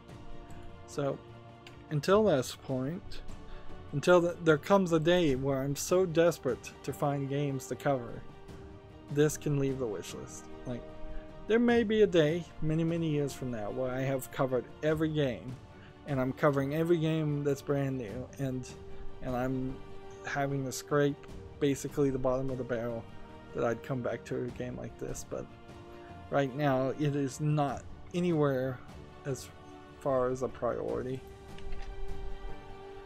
Next we have Legend of Grimrock, which is another RPG. There's a ton of RPG games on the wish list, but this one is 94% positive, so people really like this one. I recognize the name, but that's kind of all I recognize. Looks like it's a dungeon crawler. It's a 2012 game, so it doesn't look terribly horrible. Not sure I really want to play a dungeon crawler. This is an old enough game that it doesn't have a video, so you don't get to see the gameplay. I'm trying to find a reason to not play this. 16 to 28 hours of dungeon crawling. Legend of Grimrock 2 exists. Let's see. Game is a bit too hard. Decent old school dungeon crawler marred with terrible food mechanic, forcing you to go back to labyrinth dungeon levels to hunt respawning snails in areas otherwise dead.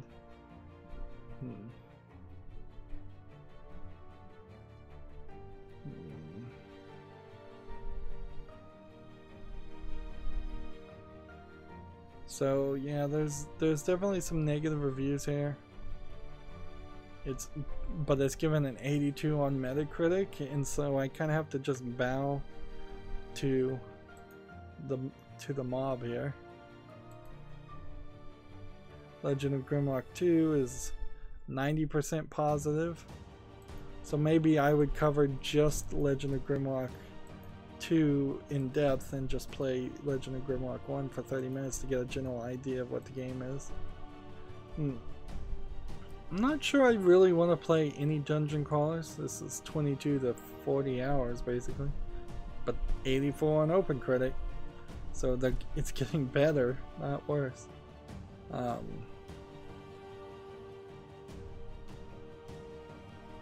Let's see, it's just a case of really, do I want to play any dungeon crawlers at all? And if I was going to play a dungeon crawler, does it want to be a Western dungeon crawler like this, or is it going to end up being a anime girl dungeon crawler? I think, generally speaking, I probably don't want to play either one. Moving on, we have a THQ Nordic published game, Legend of K Anniversary, 10 years after its initial release. This is probably a kid's game, if I was to guess, and I'm always looking for varied kids games. This doesn't look terrible. Kind of looks like what Kung Fu Panda would have been before there was a Kung Fu Panda. Let's see. Let's see what the gameplay actually looks like.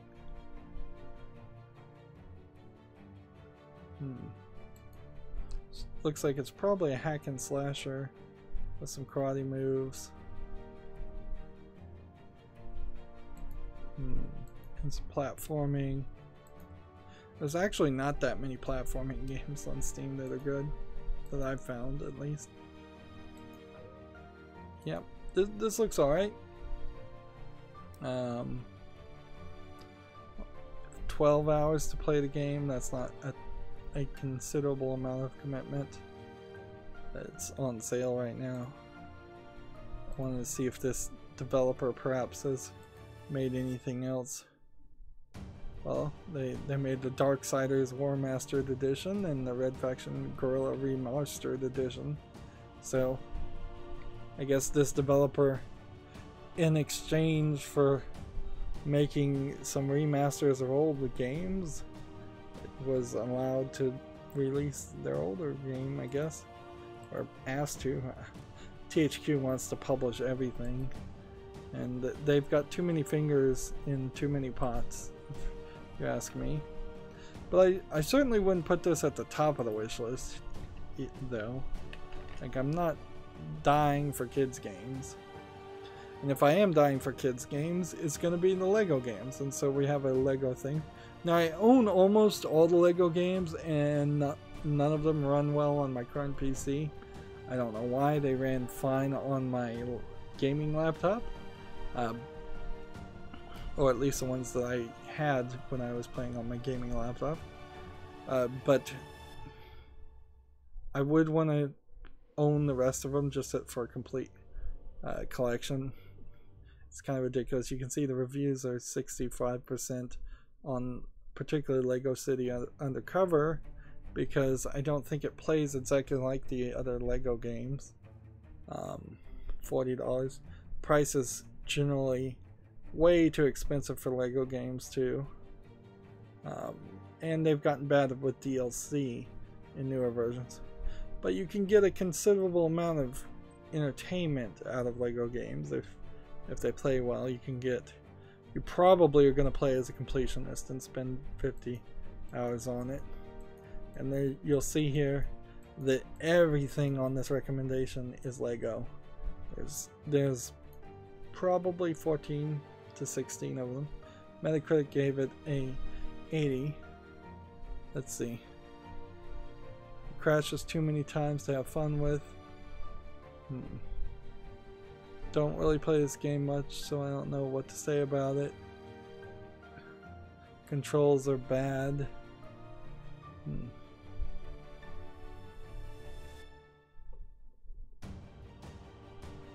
See, what I don't understand is how it could work adequately well for 30 hours, then after Windows updates, the designers pack it straight up and never works again.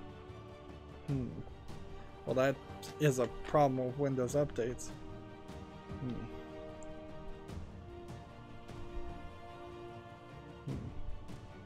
Not only did it stick to every cliche it could as fast as possible, it also felt flat on the jokes, because agony, death, and pain are rhetorical sentences makes funny. Buy something better, Lego Harry Potter, Indiana Jones, or Batman. So people are kind of all over the board as far as why they don't like this game. And oddly, the performance report here says that it works fine, at least on NVIDIA graphics cards. I have a NVIDIA GTX 970, which is a defective video card, so that might be the problem. Again, these games worked. And I could look at Traveler's Tales TT Games, but there's really no reason. Most of these games I already have own on my Steam account. Most of these games I've already covered.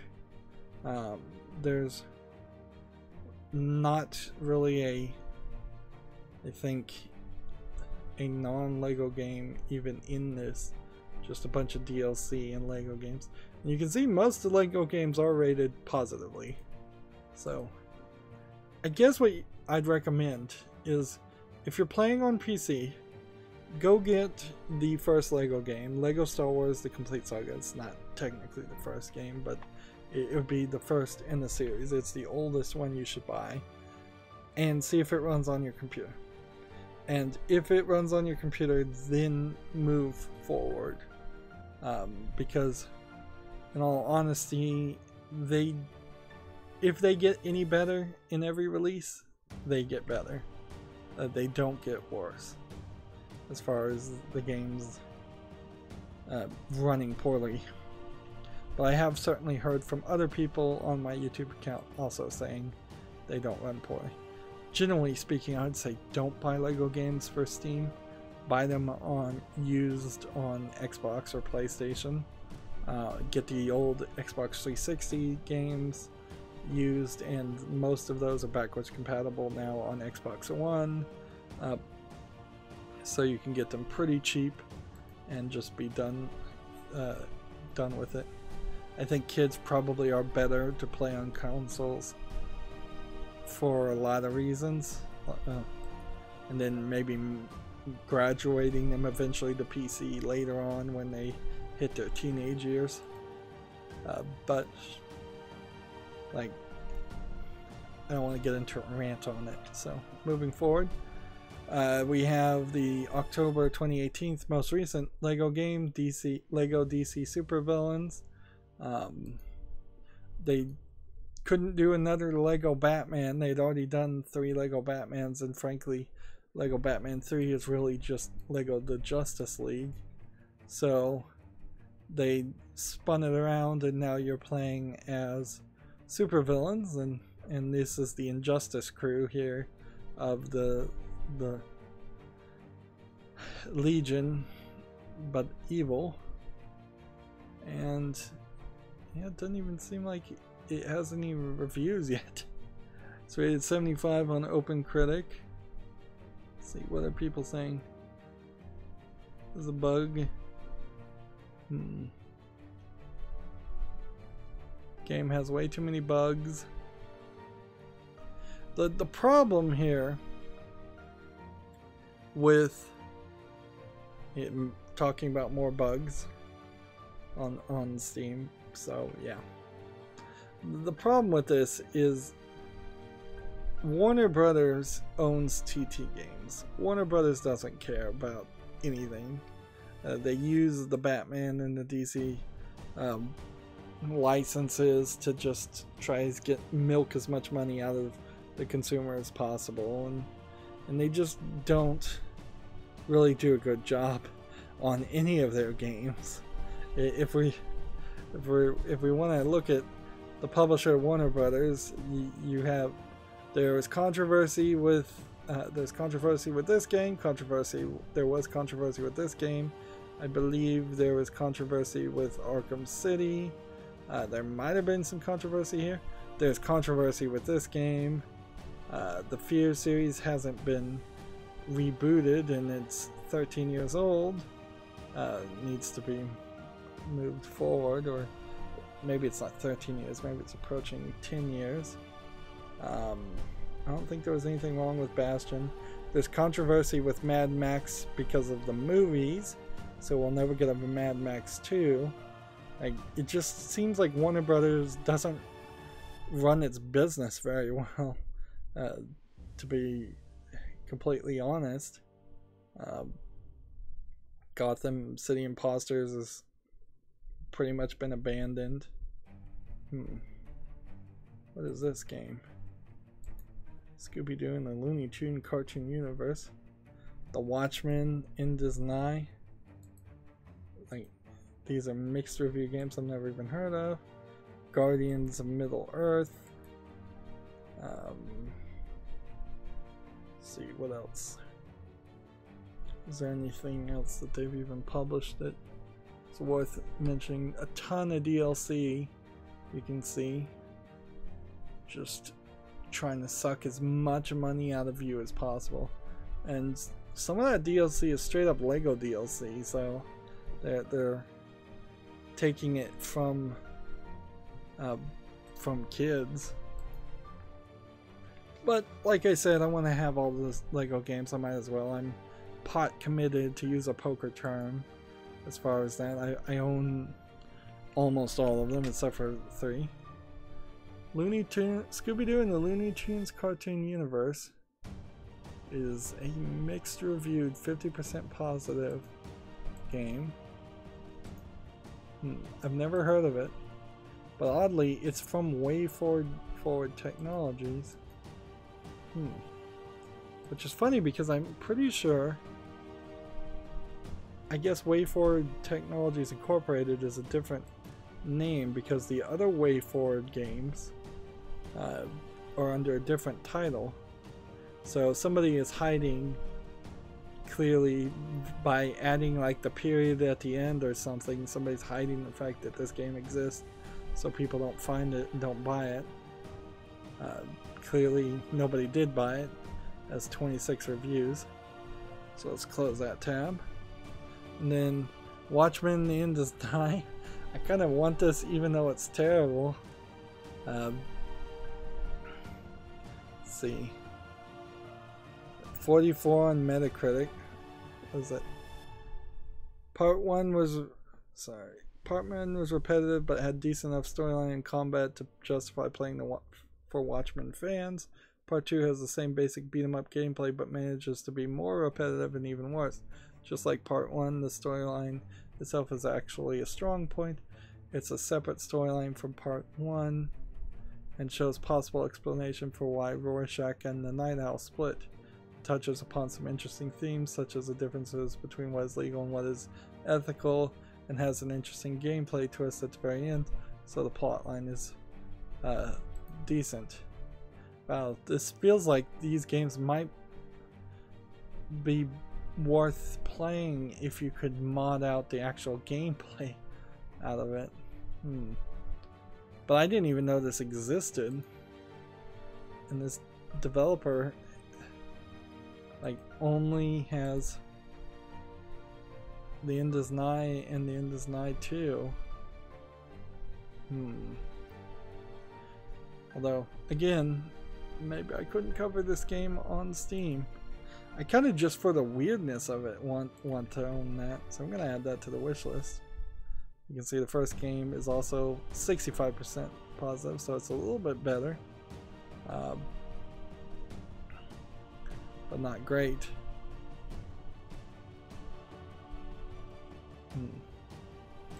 Of course, the Watchmen series got really ruined and again just abused by Warner Brothers and DC Comics.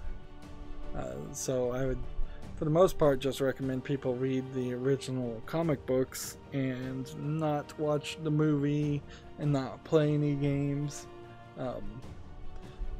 You know, reading the comic book and watching the movie is not even a interesting technical or artistic critical way to observe it, because there's basically nothing in the Watchmen movie that adds or changes anything in a way that feels like it improved it. So it's just either different for no reason or it's just edited for time, which is ridiculous because the Watchmen movie is still incredibly long.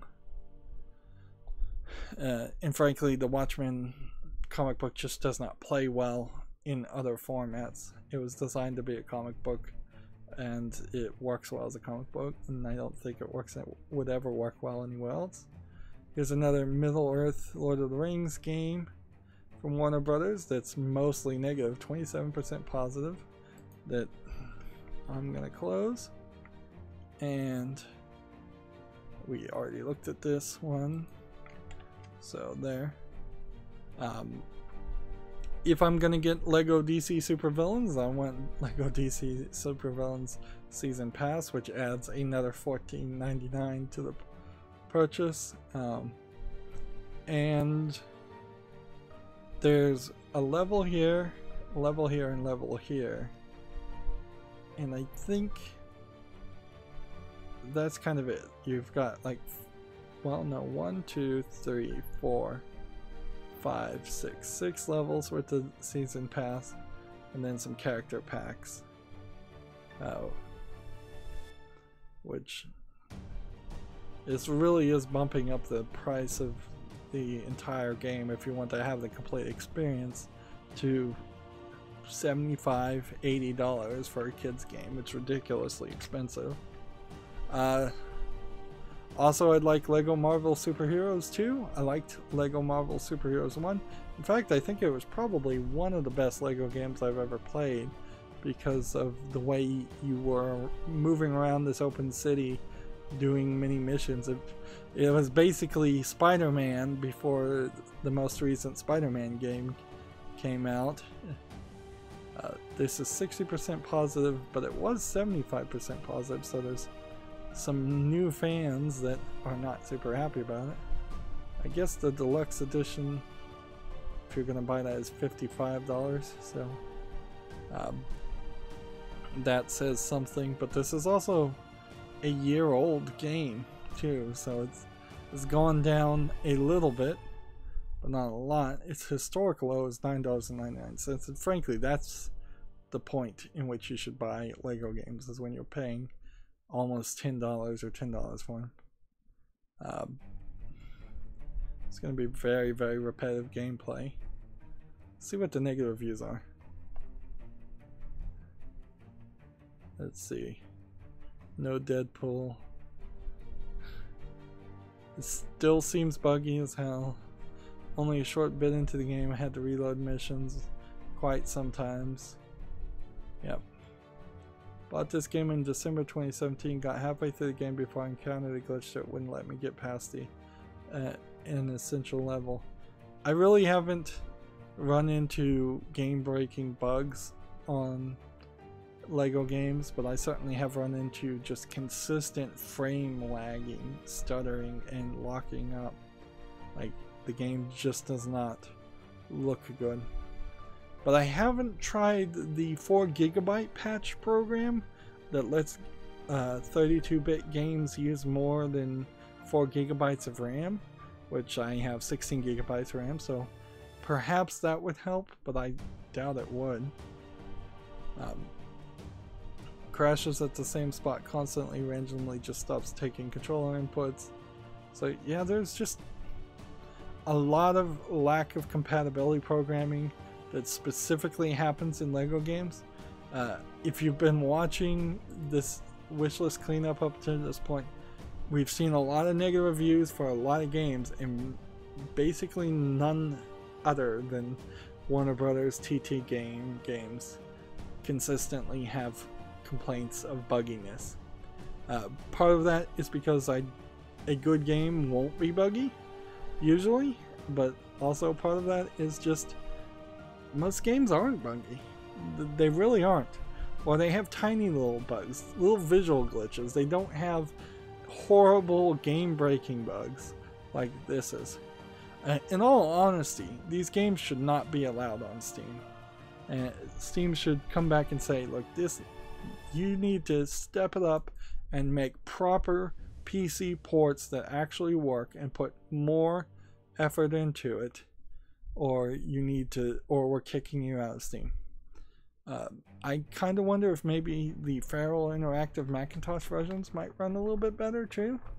So the good news is, if you buy a game that supports Windows and Macintosh, theoretically you're getting both versions. So maybe a switch over to a MacBook might work pretty well. But it's kind of crazy to have a secondary computer just to play Lego games or Warner Brother games. Moving on, we have Lego Incredibles. This one is 83% positive. It's relatively newer. I think Lego Incredibles came out before Lego Marvel Superheroes 2. It does sometimes feel like also there's A team and a B team at TT Games. So like one team will do a really good game, and then the B team will make a bad game, and then the next game that comes out will be made by the A team again, and it'll be really good. We could look here and see if there's any negative reviews here. Let's see, for about a decade now, the LEGO series has been in decline. More and more bloated hub worlds, long unskippable cutscenes, and unfun, shoehorned combat mechanics. Still, these issues have not stopped the games from being charming, mindless fun until now. The game has the worst parts of the previous games and more. Stupidly big hub containing the majority of the game's collectibles. I like that idea. I like it better that it's one giant hub world like the Manhattan and Lego Marvel Superheroes than I did in, say, Lego Star Wars The Force Awakens, where there were several hubs. It has a new crime wave mechanic where if you're in the wrong area of the hub at the wrong time, you're forced to watch a cutscene and do some side quests for collectibles you might not even care about. I like that. Like, I'm really... And there's now a loot box element for character unlocking. Loot boxes. No way to exchange real world money for them either. Just why?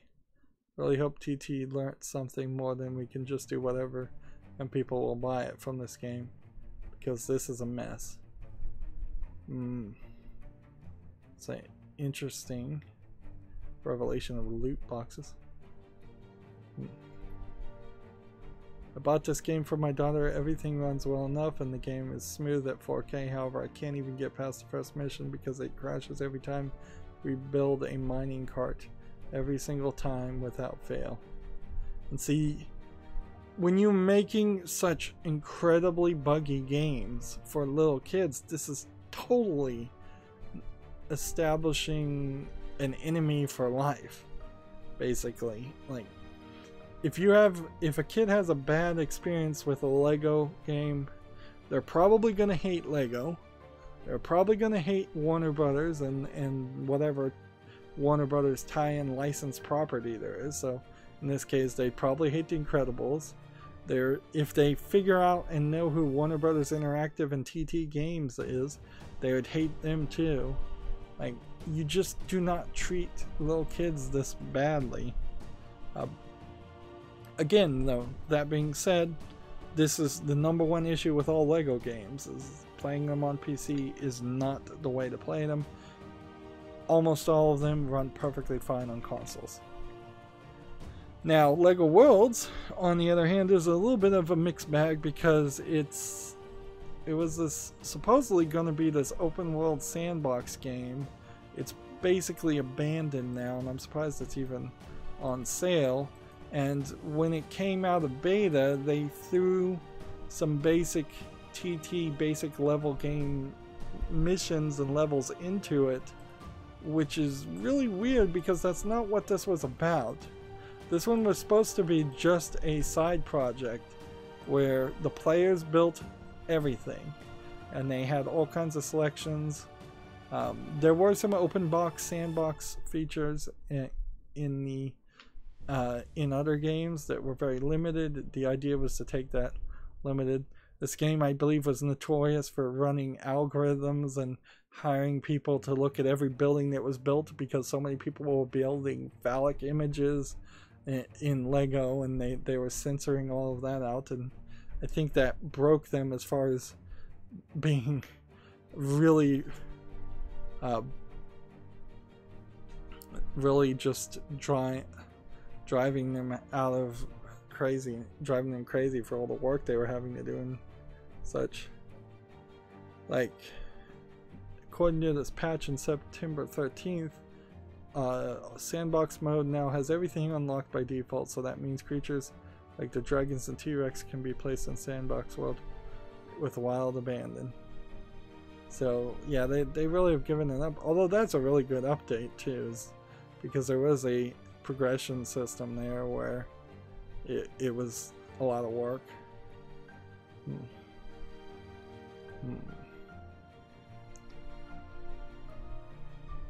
The glitches in the basic game are getting worse. Terrible game crashes as soon as I start playing it. Fix it. I paid good money.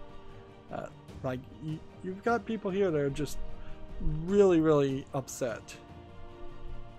Wait for a deep sell on this one. Sandbox mode is just Minecraft creative mode with worse controls, but if you're super into Lego like me, that's probably the best part of the game. Inherently though,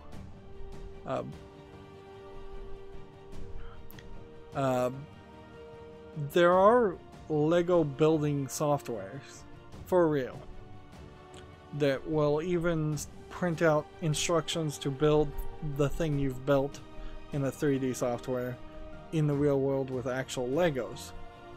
And because of that, Lego Worlds doesn't really make a lot of sense at all. Like, you're better using one of those softwares or websites. But again, I own almost all the other Lego games. I'm pot committed. I want these. Honestly, at this point though, I probably wouldn't spend any money on them unless they are really cheap. And so the only way I probably will get them is if they're gifted to me. Moving on, we have Le Grand Legacy, Tale of the Fate Bounds.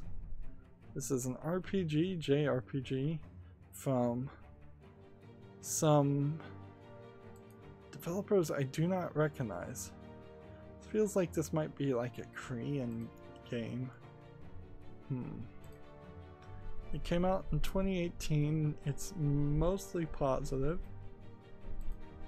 but it just doesn't look good enough. I'm leaning towards removing this. Like, there's so many JRPGs, like Final Fantasy, Dragon's Quest, Ni no Kuni 2. Yeah, English simplified Chinese. And as I said in the beginning, we gotta be a little careful with things that are English simplified Chinese. It's probably a mediocrely good game. There's a problem going on in China right now. Very big problem. The Chinese government has decided to not authorize any game to be released at all. Whether it's a game made by a Chinese company or a game made by a foreign company. So every single game company in China is now not making any money and not able to release anything. So we've seen a consistent increase in the past month or so of Chinese companies coming to Steam for the first time, or it seems for the first time. And unfortunately, when Chinese game developers were developing games, this is from the developer that made My Lovely Daughter, which got some interest.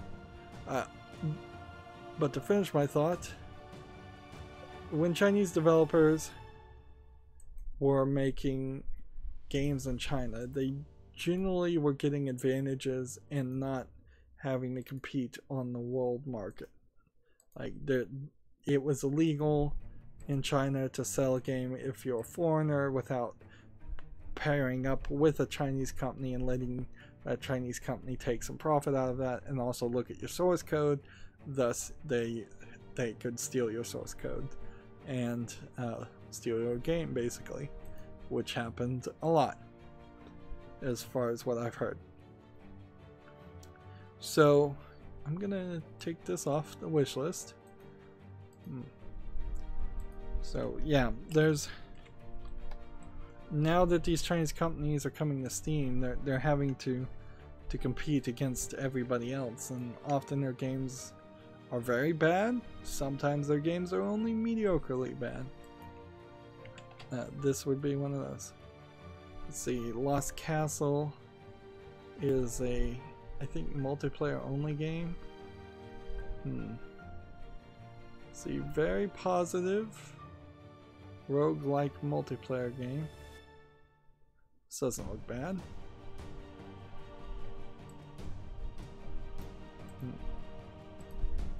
I would also guess that it's very possible that Chinese companies are publishing other Chinese companies' games, so there might be some variety that we start seeing too, where some games that come out are very good, some games are very bad from the same publisher even. Let's see, this is a mostly positive game called Another Indie. Or Another Original Journey by a publisher called Another Indie. Not a very original name.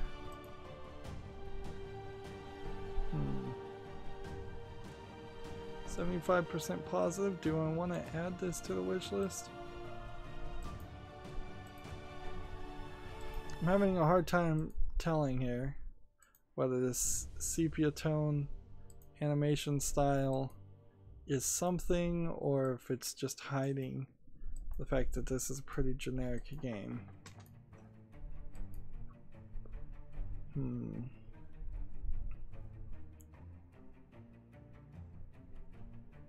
I think it's a bullet hell shooter is what this game is.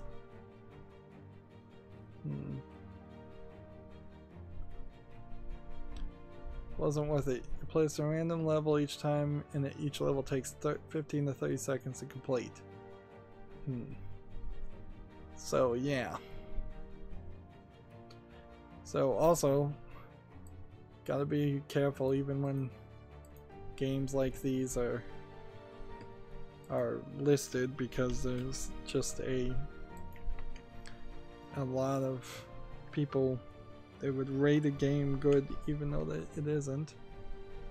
Again, Japanese market was playing games on Wii Game mostly, Tencent's marketplace, not on Steam, so they don't even know half of the games that came out in the past decade.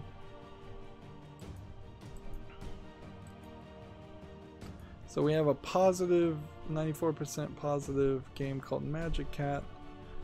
This looks like just a side-scrolling platformer. I don't see anything here that tells me that this is a game worth playing.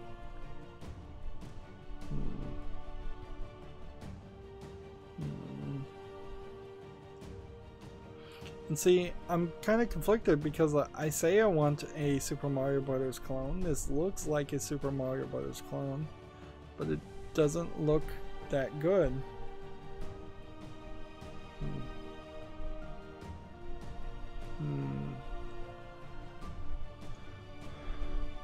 Yeah, this looks like it would be more frustrating than it's actually worth. And to be fair, if I was to actually go back and try, look, all-time peak of 8 people, if I was going to go back and try to play a Super Mario Bros. 1 gameplay from the beginning to the end, I probably would rage quit it before I made it to the end. My lovely daughter, on the other hand, I think is probably already on the wish list. I haven't heard that it's the greatest game ever, but its references or stealing the idea of homunculuses and keeping your daughter's soul alive and trying to build a body for her to live in is a cool idea. The actual gameplay, I think, is kind of boring though, is what I've heard. But I still want to cover it, and a lot of other people covered it on YouTube, so it has some relevancy. Let's see, shots fired. I don't think, honestly, I don't think I could even play this game on Steam. And this doesn't even have a release date, like, because inherently, if I was to put this title on YouTube, I'd probably get demonetized and my videos would never get shown to anybody. This has an all-time peak again of 0 reviews.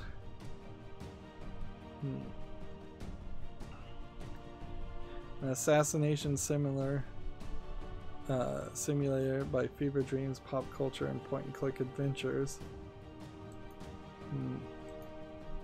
See, this might be really interesting, so maybe put it on the follow list.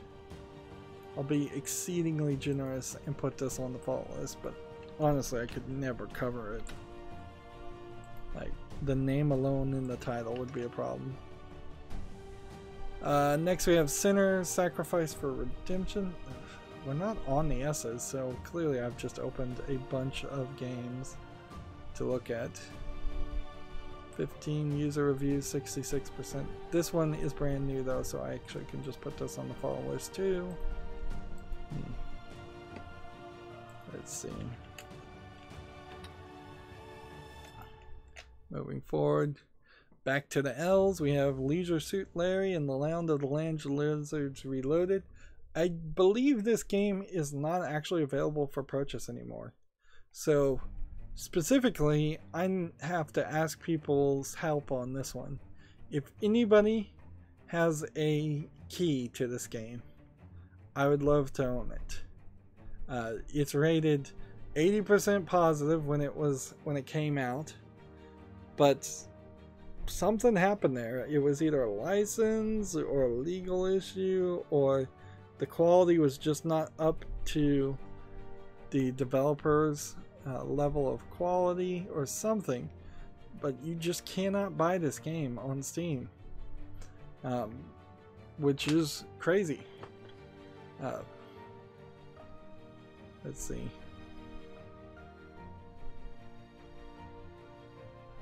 Let's see.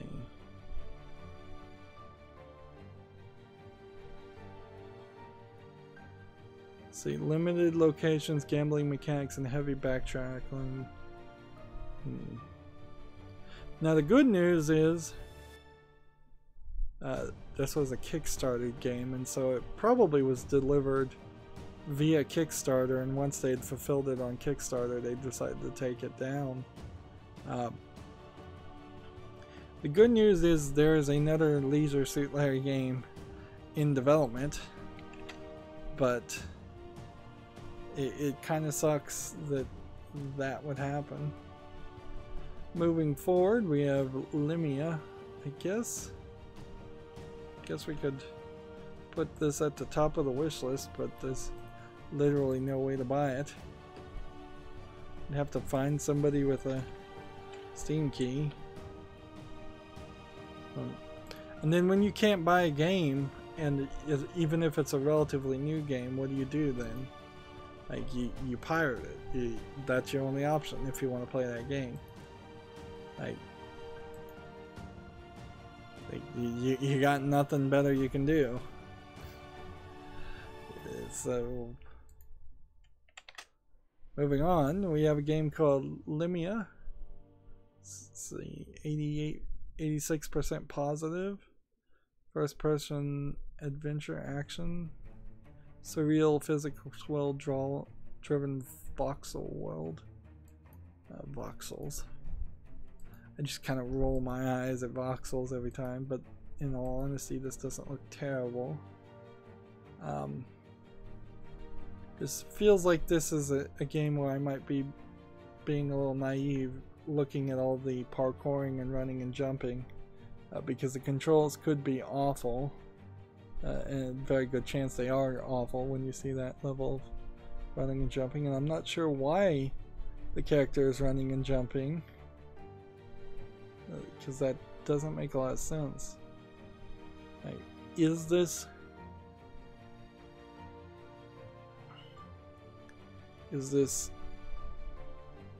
a platforming game, or is this a puzzle game? It's a parkour game. I don't know. Like, ever since Mirror's Edge came out, I guess there needs to be a few clones of Mirror's Edge. And so this has VR support, but not required.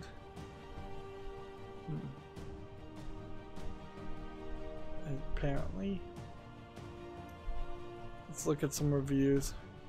By far you're better off playing Mirror's Edge, but you can't play Mirror's Edge Catalyst because you have to run that through the separate launcher. It's not available on Steam, I don't believe.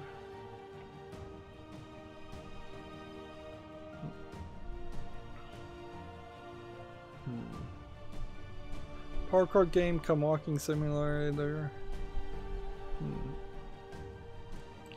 Let's see.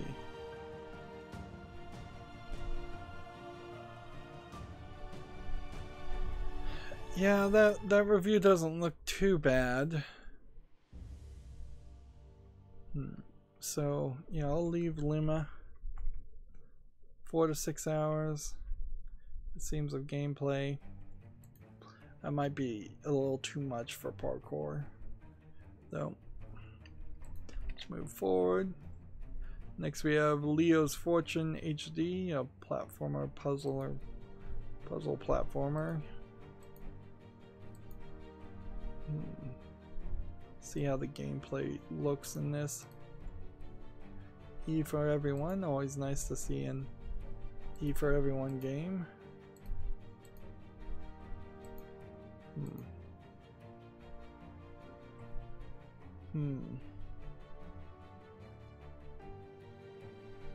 Seeing a lot of scenes, but I'm not seeing any gameplay in these scenes. Beautiful handcrafted levels, it says.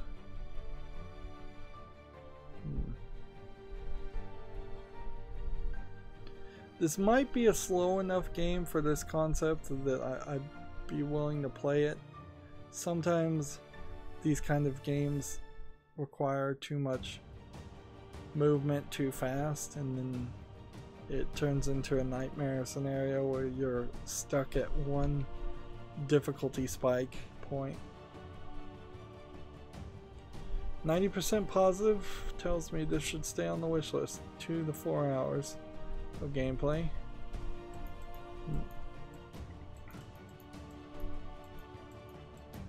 Still prefer to play Snake Pass, but this is good enough. Moving forward. And we're at just LE, so either there's a ton of L's or there aren't anything really after LE. Next we have Let the Cat In. It's 78% positive. It's a free-to-play game, so really no reason to take it off the wish list. I think it's kind of a Rube Goldberg machine game, and I guess inherently I already have Rube Goldberg machines, so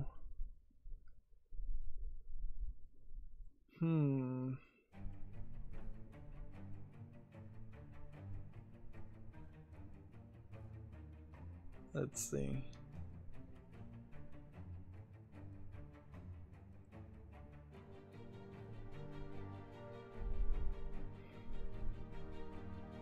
Yeah, I think at this point I should just remove this one. Like, I don't need to play a free-to-play game. I wouldn't ever play a free-to-play game, almost certainly, particularly if it's just mediocre like Let the Cat In. Even though this is rated pretty highly, I don't need to cover it. Moving on, we have Lethe Episode 1, which came out in 2016, so then the question would be, where's Episode 2? First person adventure survival horror elements. So before I get sold on this, let's see if this developer has released anything else.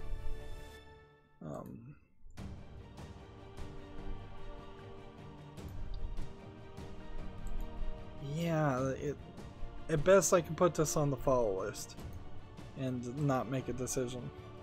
At worst, this has to be removed because I'm not going to play any episodic games. I'll play atmospheric games, just not episodic ones. So yeah, send this to the follow list, and we'll see if by the end of next year they have episode 2 or complete the story. Too many games out there that are potentially going to be abandoned. Next we have Letter Quest Grimm's Journey, which we added looking for award games in a previous episode, so it's not really a decision that needs to be made again. It was just recently added. Although there is a I think we actually added Grimm's Journey Remastered, so I guess I kind of want both. Both are rated very positively. If it came down to it, I would just get the original version. Next we have Levantera Tale of Worlds, which is a new game. I believe this is a Zelda-like game from what it looks like. Like, this is straight up feels like The Legend of Zelda 1. Although, in all fairness, it doesn't really look anything like that. If anything, it kind of looks like the Legend of Link, Adventure of Link. So you're playing as a pirate, side-scrolling. Yeah, definitely looks a lot more like the Adventure of Link than it does Zelda, and I don't know why anybody would clone the Adventure of Link as far as the game series. Just doesn't look amazingly good, certainly, but I think I just want to leave it. The game they have is Mini Law, Ministry of Law.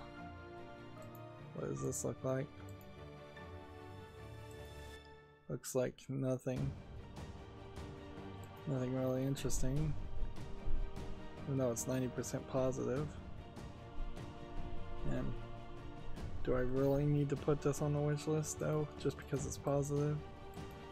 No, it doesn't interest me. Anyways, Laventer can go to the follow list. We'll see. It probably won't ever make it to the wish list though. Like the graphics, the pixel graphics just are not good enough.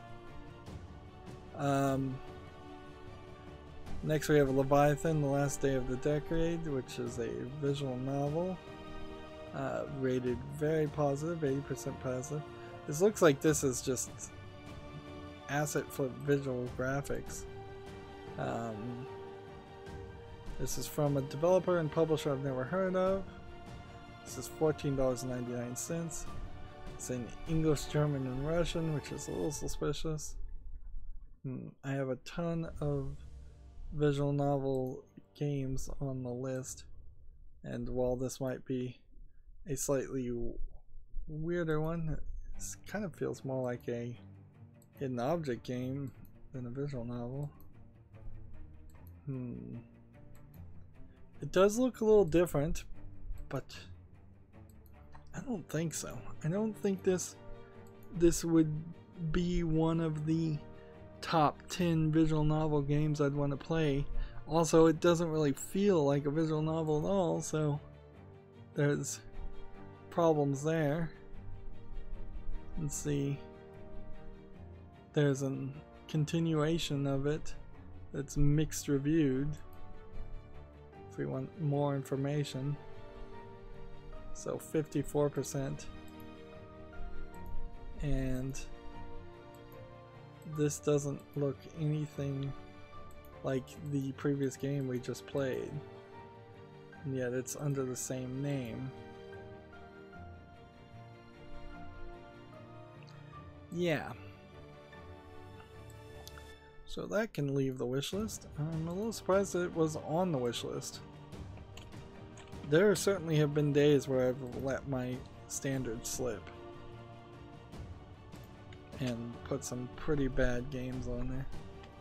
Next we have Liberty Prime, which is a newer game. It's 57% positive already though, so almost certainly it's not making it to the wish list anyways, but I can just move it to the follow list in an effort to speed up this process and move forward. Now we have Licht Spear, which is 83% positive in 2016. How is this going to play as a game? Because that's how this is going to determine it. Graphics already don't look amazingly good. It's a unforgiving, fast-paced light spear throwing simulator set in an ancient Germanic future. It seems kind of crazy. Doesn't seem like it's a very interesting game. For the most part, though, it seems like you are only throwing spheres from one direction. Towards one direction, which might make it slightly easier.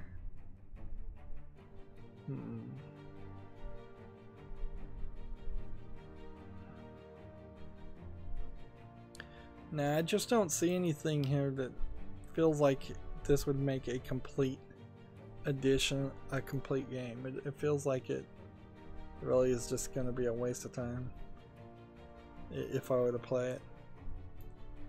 So remove that from the wish list. Too simplistic of a looking game, too simplistic of a gameplay mechanic. Next we have Life Goes On, Done to Death, which is overwhelmingly positive, from Infinite Monkeys Entertainment. I've never heard of them. It's a puzzle platformer game of some sort. It looks like it would almost be a fighting in a area, like Smash Brothers style game, but I don't think it really is. Let's see, skip ahead and see how this actually plays. Oh, you have to kill yourself to get to where you need to go. and use your bodies as ways of getting to different places.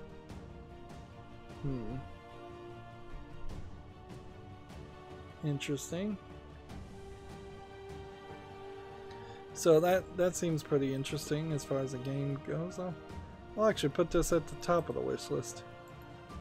Like, there actually is a game that recently came out by Swery, I believe, called The Island of Forgotten Memories, and then there's more to the title than that, but I can't remember the rest of it.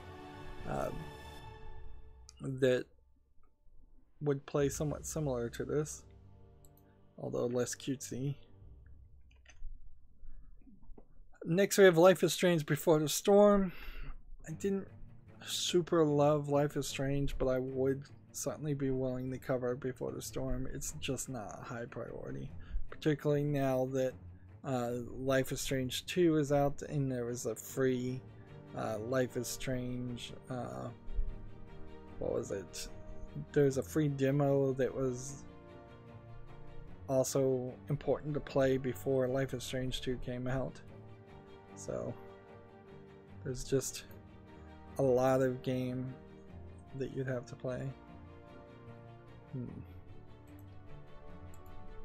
The one thing, even in the first game of Life is Strange, that I enjoyed, which was the time manipulation idea, stopped being something you could really do about halfway through the first game.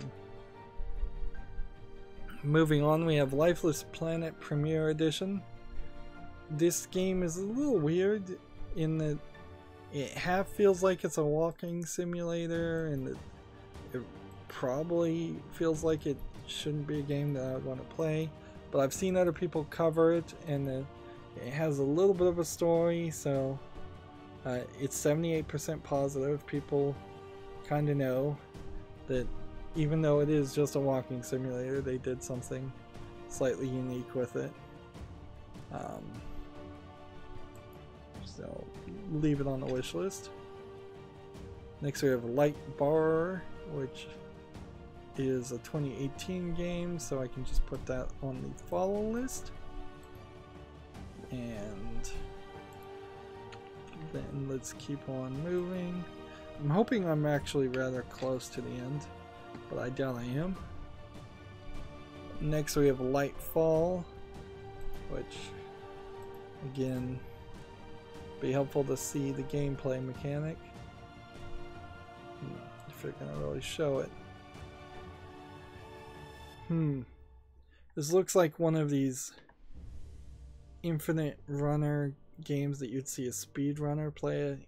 It's kind of like a Super Meat Boy game too.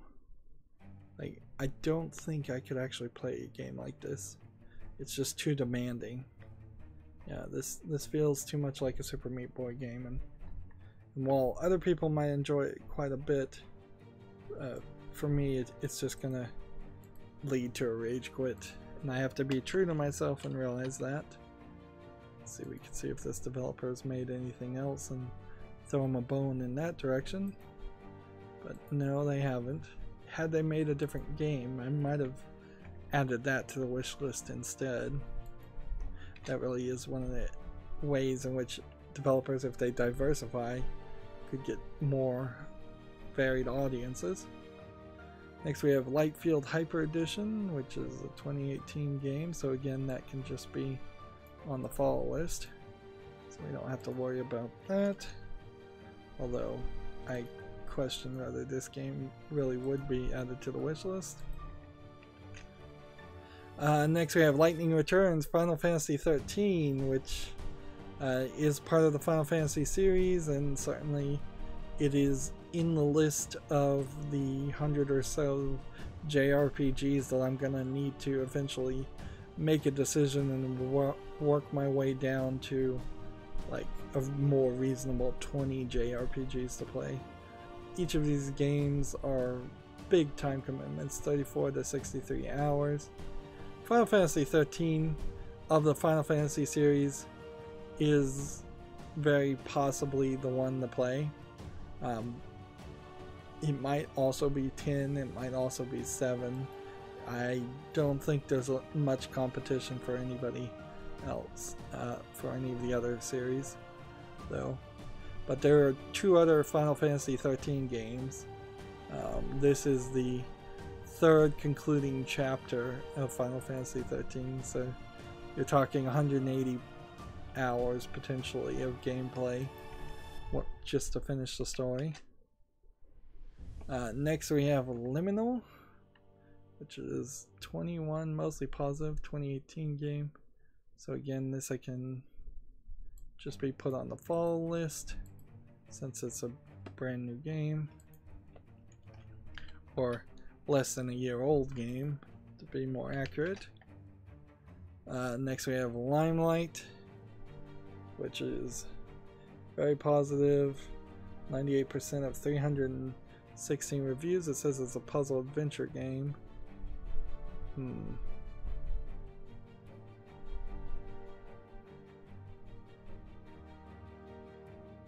So yeah, this looks like a simplistic game where somebody has programmed it to actually be more of a game. So often we've seen games that I call one-screen Unity puzzles, and this probably is very close to a one-screen Unity puzzle, but not so bad that it's really, but they're adding a bit of complexity to it and making it something more. Moving forward, for a one-screen Unity puzzle game, we have Lines, which is 90% positive with 22 reviews. Came out in 2017. This is almost like a fluid dynamics simulator, it seems like. So yeah, this is one of those puzzle games that I'd like to try out. Maybe I'd rage quit after a point, but we can look and see what this developer has also made. They made Turmoil and IO, and that's kind of it.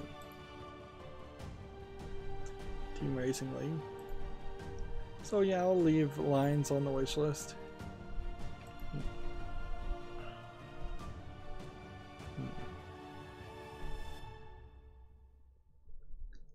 So you place a point, and then you see if your points are the right points. So pretty simple puzzle idea. IO is an abstract physics platformer.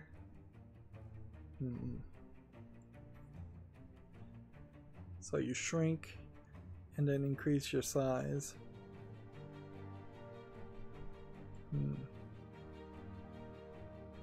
I'll put this on the wish list too, but I kind of question it. Seems like it's a little bit simplistic and potentially buggy game, but it's mostly positive, so I'll give it the benefit of the doubt. Turmoil, on the other hand, is probably already on the wish list. It's very positive as a oil drilling game. I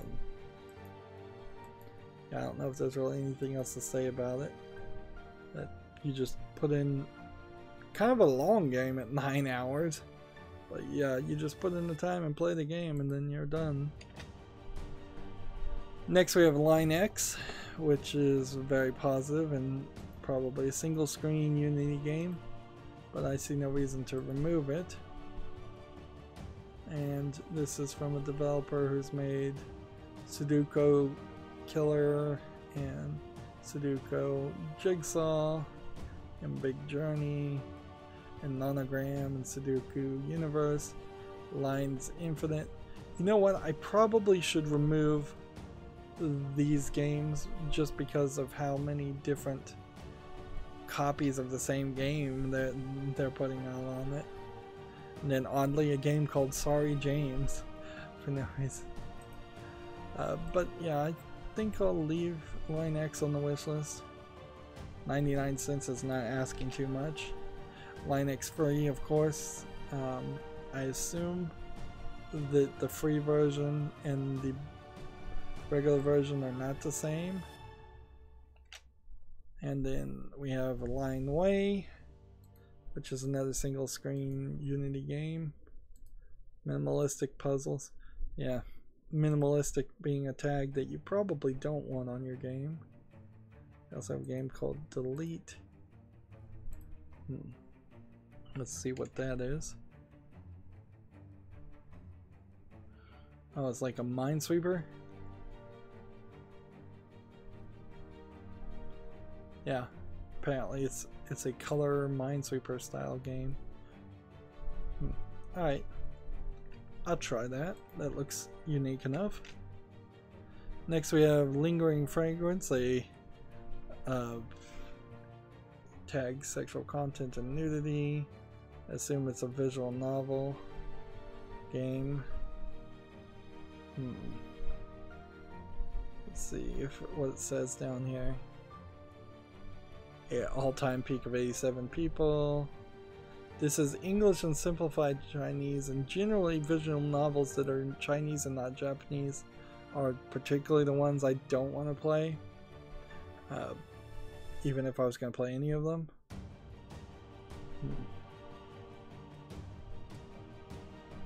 Let's see.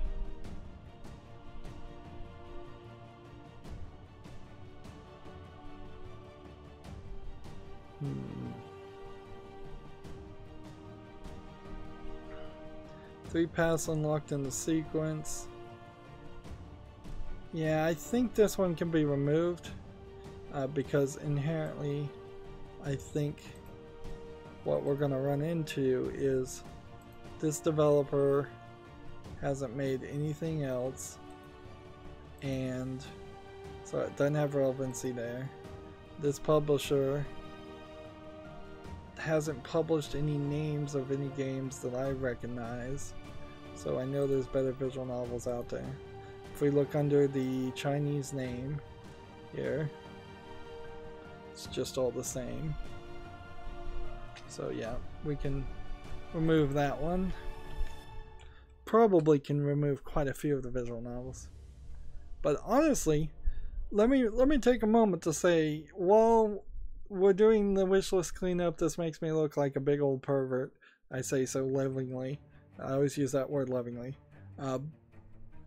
The truth is, these games really are just gonna sit on the wishlist. They're just there as, hey, these are the games that maybe if you're into that you want to play, but honestly I probably could never cover them. I probably would never have time to play them. They are at the bottom of the list as far as games. I'd like to own them to support the industry, and that's kind of all it comes down to. Next we have a game called Listen, L-I-S-S-S-N.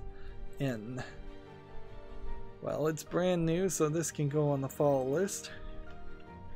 I'm hoping we're very close to the end. Next we have Little Briar Rose, which is 79% positive point and click puzzler. I love this art style, stained glass. That looks really cool. So yeah, I don't even really think I need to see too much here. This might be a kids game, but a kids game point and click adventure game is still probably a little difficult. 1 to 4 hours of gameplay, not super long. Let's see if this game developer's made anything else. No. So yeah, I'll leave that on the wish list. I have a game called Little Bug. This one is brand new, so I just put this on the, or relatively new, put this on the follow list without considering it. Yeah, if I didn't have all these games that should have been on the follow list in the first place, this would have been a much quicker experience. Next is Little Busters English edition. Now, Little Busters is a name I do recognize. It's a visual novel, I believe, about baseball in part. It's in HD for the first time on PC. This is 99% positive of 265 user reviews. So yeah, in comparison, this is the game to play. Also, you may see there's not really a tag here for sexual content and nudity, so this is very possibly more of a pure love game, as they call it, if there's any romance at all, which I imagine there is. But it might just be friendship. So yeah, that stays on the wish list. Let's move on. In all fairness, Little Busters in itself is probably not even would make it to the top of the list. Let's see. This developers made Clannad and Clannad Side Stories and Planetarium, Revere. Clannad is probably at the top of the wish lists as far as visual novels. And of course, it's important to remember, like, some visual novels just look anime, some visual novels look anime and have nudity. Heck, there might even be some visual novels out there that don't look anime and have nudity. Next, we have the game Little Inferno from the designers of World of Goo from Tomorrow Corporation. How does this game play? It sounds like you play as a pyromaniac. Throw your toys in the fire and play with them as they burn. Stay warm in there. It's getting cold outside. This game is very positive, 94%.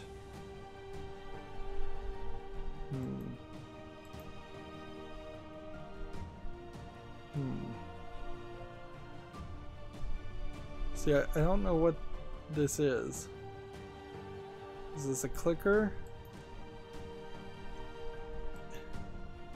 This feels like a clicker where you're just burning things in a fireplace. I mean, perhaps there's some kind of simulation.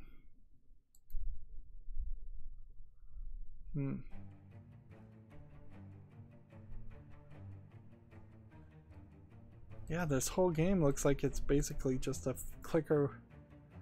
This is a weirdo game, definitely. Generally, I want this entire bundle. I already have Human Resources Machine, but I may not have World of Goo on this account, and I don't have Little Inferno. Let's move on. Leave that on the wish list. That's a weird one. Next, we have Little King's Story, which is 69% positive. I think I probably should remove this at this point. Then, if it's not positively reviewed, it's a strategy RPG simulation, and if people don't really like it, then we should just leave it at that. Unless there's some reason that people don't like it, like it's a really bad port and maybe it would get patched. Although I really have yet to see any evidence that any Japanese company is willing to patch and fix their mistakes as far as putting games on Steam. If anything, it seems like they mostly just make promises and never deliver on that point. We can look at the reviews. This game would be awesome if it wasn't the worst ports I've ever played. So it could be a very good game, but it feels like a quick port. I found no mouse support anywhere, and keyboard controls are too annoying for me. Might work better with a controller. I haven't tried. Appreciate the optimization attempt for this game, but the accuracy issue just makes the game stressful and unfun. The Wiimote, flawed as it was, allowed some accurate shots on PC. Okay, so this is like a Wii port. Okay. So yeah, a bad Wii port is not likely to get fixed. So we can remove Little King's Story. Also, I would say Little King's Story has very little relevancy. It's also from the same developer that made Bullet Witch, one of the worst games I've ever played. Although it seems like Bullet Witch actually did get some touch-up work on it. Next we have Little Kite. This sounds, by the description, very unfun for a point-and-click adventure. A game about one tragic evening in an unsuccessful family with emotions and tension simply too high to manage. Yeah, this doesn't sound fun at all. Like, do I want to mentally flog myself playing a game about a dysfunctional family?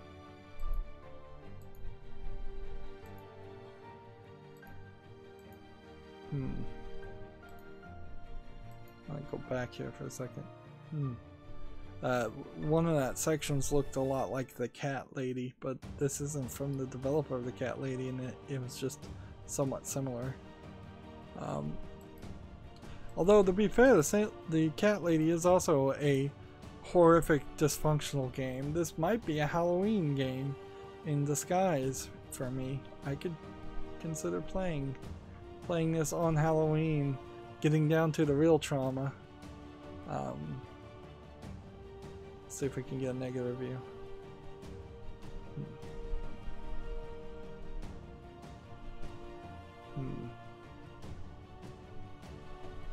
Let's see.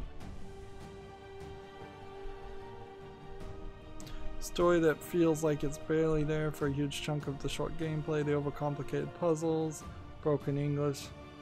This still can be fixed, just let someone proofread and patch it. 2 hours of gameplay, Russian, Ukrainian, Dutch language. What else has this developer made? A game called Octave, a game called Repentant.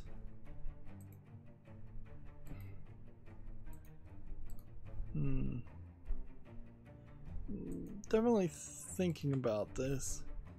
Like, you don't generally want to, I generally wouldn't want to play this game, but sometimes you just have to take a stand and play something a little bit dirty, you know, like a bad, sad story. And see, this is another bad, sad story in Repentant. It seems like it's not the same character. Then Octave, point and click horror game with elements of action, dark woods, monsters, and paranormal.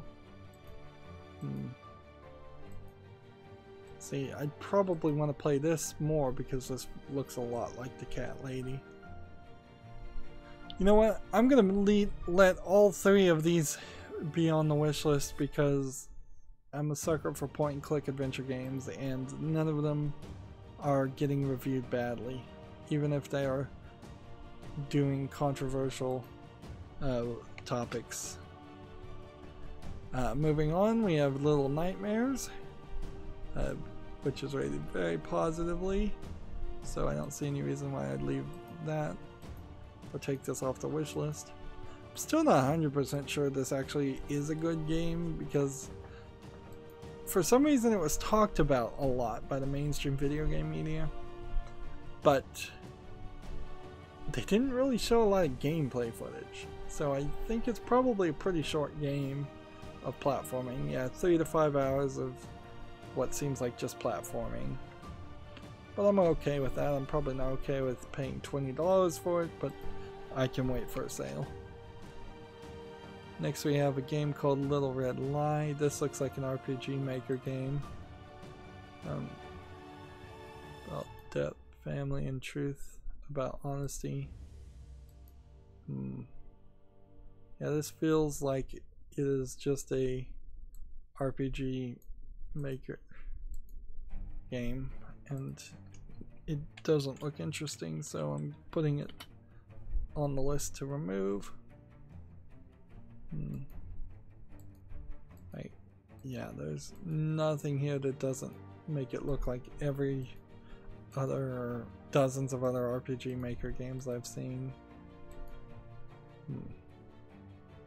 Let's see, if I'm not impressed by this developer for one thing, I'm probably not going to be impressed with any of their other games. Well, actually this one was better reviewed, but honestly, anybody that's making an RPG Maker needs to sit down and think really hard about just writing their story as a book. Choose your own adventure book, whatever. Like, if you don't have the ability to program, if you don't have the ability to animate, if you're having to use some software like RPG Maker to fill in those gaps of skills, then you shouldn't be making a video game. Next we have Little Witch Academia Chamber of Time. Now, I'm surprised this is rated so positively at 86. When it first came out, there was definitely some complaining about it being a little boring and not fun. Like, see?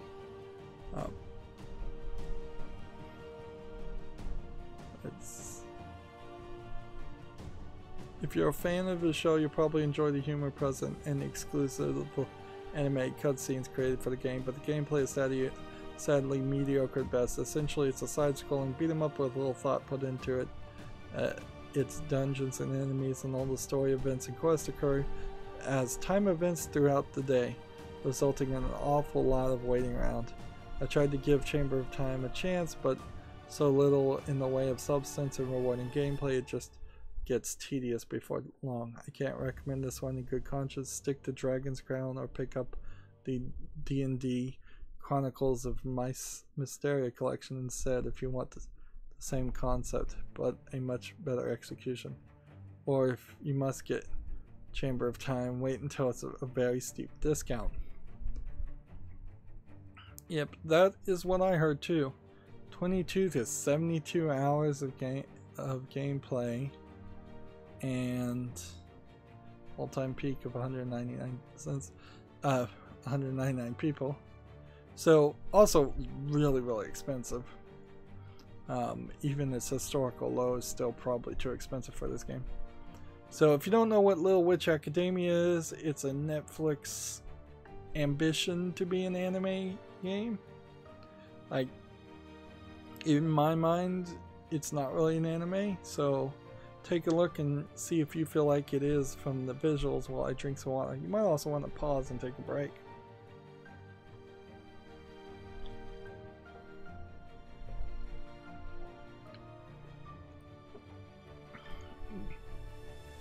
So, this is supposed to be a kids cartoon anime. Kind of like a Pokemon style game. Style TV show on Netflix. It's very popular.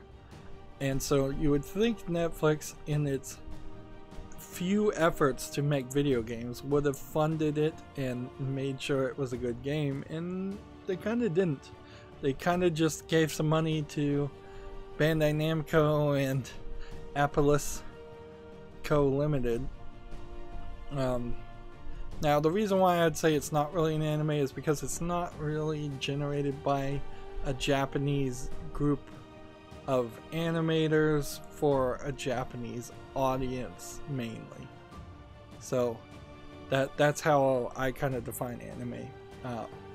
It's got to be a Japanese show that was originally intended and at least initially targeted to Japanese people, which Little Witch Academia was originally targeted for basically Western people that watch it on Netflix. And while it may have been animated by Japanese artists, this isn't really what a Japanese artist would draw if you told them to draw a bunch of witches.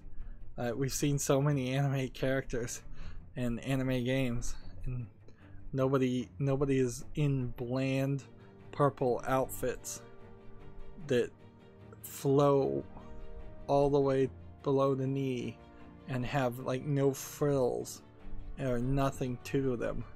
The Japanese fashion is not this boring. So it's really toned down.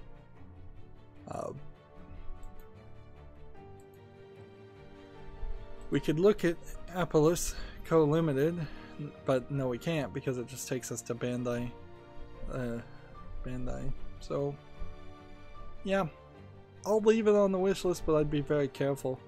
Honestly, a lot of the Bandai Namco games that are anime tie-ins are questionable. Like, do I want to play Sword Art Online Fatal Bullet? Maybe, maybe not. Do I want to play Dragon Ball FighterZ? Yes. Do I want to play Hack GU Last Recode? Maybe, maybe not. That's just a re-release of an older game. How many of the Sword Art Online games do I need to play? Really?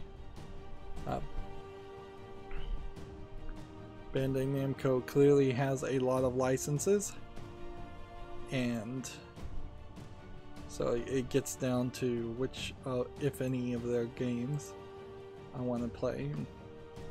But I'll leave this on the wish list. But certainly it's not at the top of the list. Next we have Loading Screen Simulator, which is rated very positively, so either this is a free-to-play memes clicker game, is what it says it is. So I guess the price is right and everybody likes it. Inherently I don't need this game on my wish list though, so I can take it off. Because it's free to play, I don't see a reason to play games that are free. I have far too many games already in the backlog that I could be covering. Anyways, this developer is making another game called 7 Reboot, which is a cryptic experimental puzzle game, it says.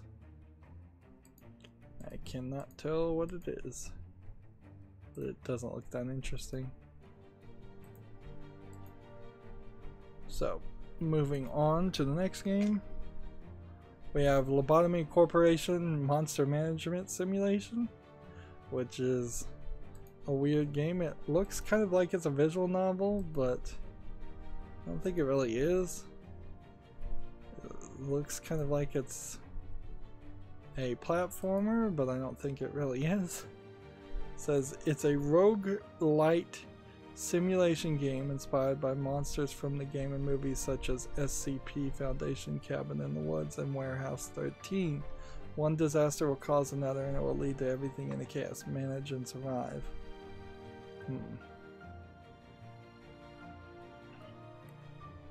So I have like no idea how this game plays. It just looks like there's stuff everywhere. And it kind of looks like it's a Fallout Shelter type clone.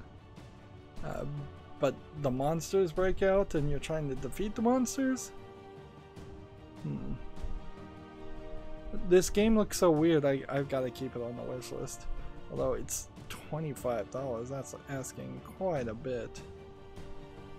Let's see, all-time peak of 1,695 players. Let's see.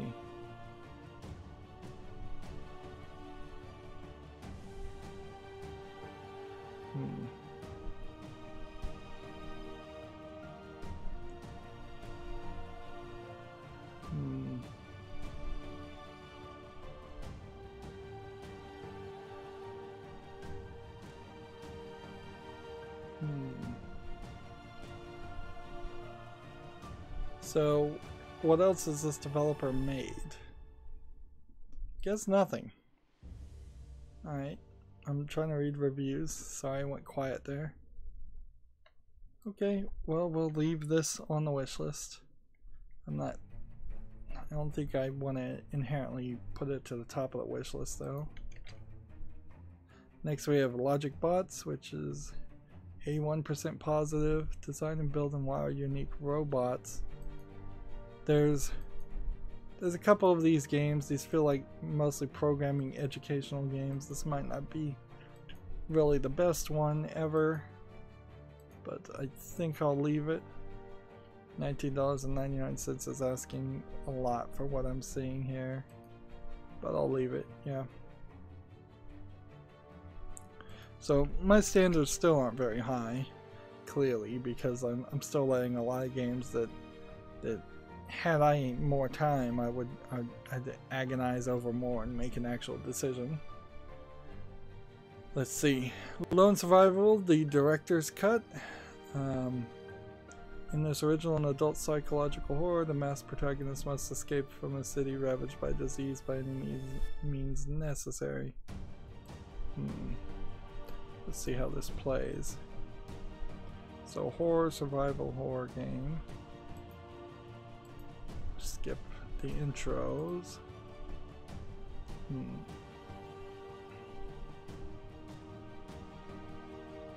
So I think I saw somebody cover this game, and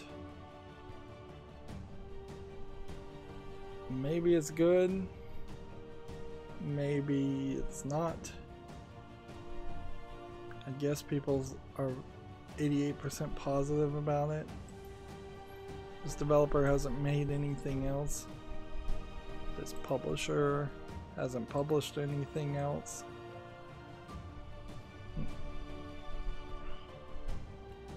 81 on Metacritic. So yeah, okay. I'll leave this on the wish list. People seem to like it.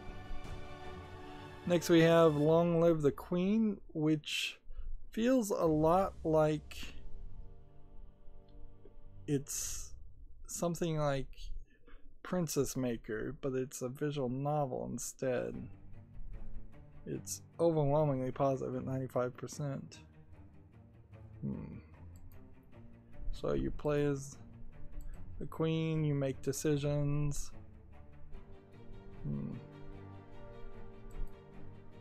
Let's see, it seems like this is somewhat of a more modern idea on Princess Maker, and the Princess Maker series is kind of well known, particularly in Japan.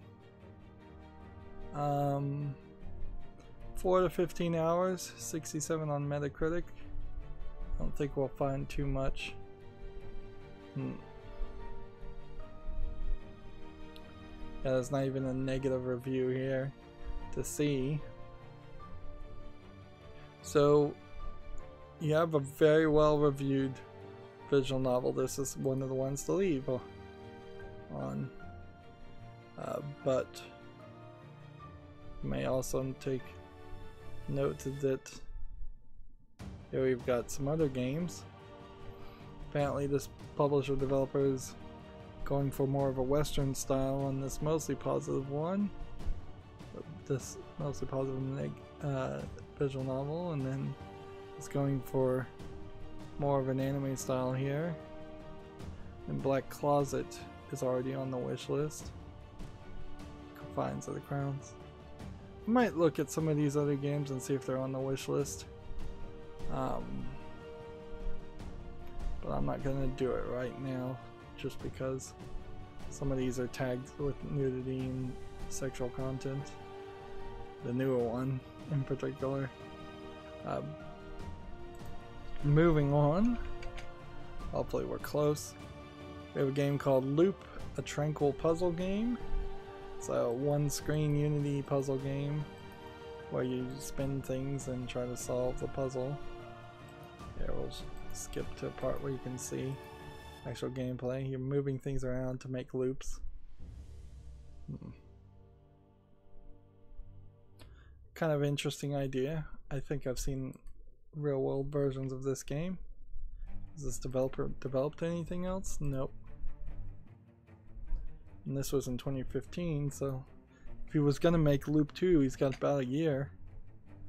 Or we could play Loops of Zen, which is positive at 92% with 13 reviews.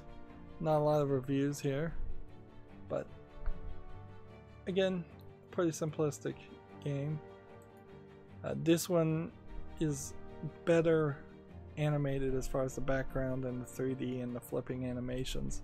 So I would say this developer actually knows how to make a game besides just a single screen Unity game. And then, you know what, there's some other games here that I want to check out too, but I'm just trying to hurry everything up, so I will open this, and I think that's all we need to open. So, Tuber I will defend. It's an early access game from 2017. It doesn't look particularly good. Looks like it might be an Overwatch style game. It's multiplayer regardless, and I don't play multiplayer games, so we can close that. And then Kate, or is that K-E-T? This is a 2018 game, so I can just put this actually on the follow list. We can keep an eye on it, see if somehow it turns out to be really good. And next we have Loot Rascals. 95% positive, adventure, roguelike hex grid game. I'm not really sure hex grid games is a selling point. I'm fine to play a game that is a hex grid game, but I don't see it as, oh, this is such the perfect iteration of fight mechanics and encounters that all games should be like this, or games that are like this are better. Honestly, this game looks just too colorful. It's distracting. There's a yellow-greenish character that is getting hidden in every scene because of the grass behind it.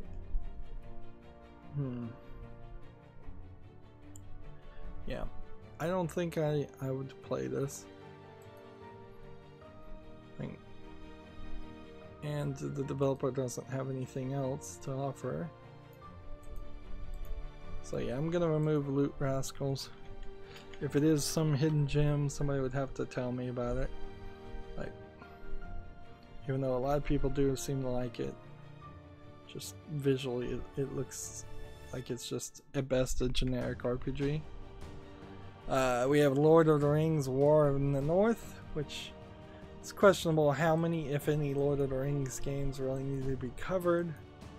This is from 2011, so 7 years ago. It probably has no real relevancy now. Yeah, I think we can pretty easily take this off. If there's going to be a Lord of the Rings game, it's going to be Shadow of Mordor 2. It's not going to be a side Lord of the Rings game. Maybe if Warner Brothers decided to make a new series of Lord of the Rings games, that'd be interesting, but I don't know why they would do that, and I don't know why they would fund it. They don't seem the type to fund it well. Right. Next we have Lorelei. This game can be at the top of my list. This is the third game in the Cat Lady point-and-click horror adventure games, although it's not even a point-and-click because the Cat Lady didn't even have keyboard mouse support. It's just keyboard. So there's a Cat Lady, then the sequel Downfall, and I loved Cat Lady. I didn't enjoy Downfall quite as much. I didn't like the all or nothing mechanic here. And then Lorelei is going to come out in 2019, so it's quite far off actually. Should probably put it on the follow list instead of the top list, come to think of it. So yeah, let's put it there. And I imagine after Lorelei happens, that'll be the end of the Cat Lady trilogy. And then I'd like to see Harvester Games as a developer come back and try to remake the games with some better ability and better programming, better engines. I think it's almost 100% story as far as the Cat Lady series, so fixing that would be good. Yeah, this guy Mikowski, he's the one that remake the whole games or hire somebody to remake the old games. Let's continue moving. We have a game called Lost Castle. This looks good enough to be on the wish list. I really haven't put a lot of thought into games that look like this, though. Particularly comparing it to some other games that might be better known. Because if you're just playing a generic wandering around the castle RPG style game that has cartoony animation, there's at least a couple of other games that would compete against this. Has the studio made anything else? Not really. Not anything we haven't looked at before. Next we have Lost Chronicles of Zazura, point and click puzzle game. It's 87% positive. Yeah, I don't think I'm gonna ever remove point and click games. So I'd continue to have this here. This does look like it's a point and click game and not a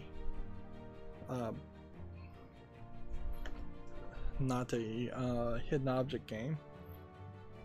It's from the developer that made Black Mirror 2 and 3, which I did not enjoy Black Mirror 1 or 2, but I think I already own 3 and might as well complete the series at this point.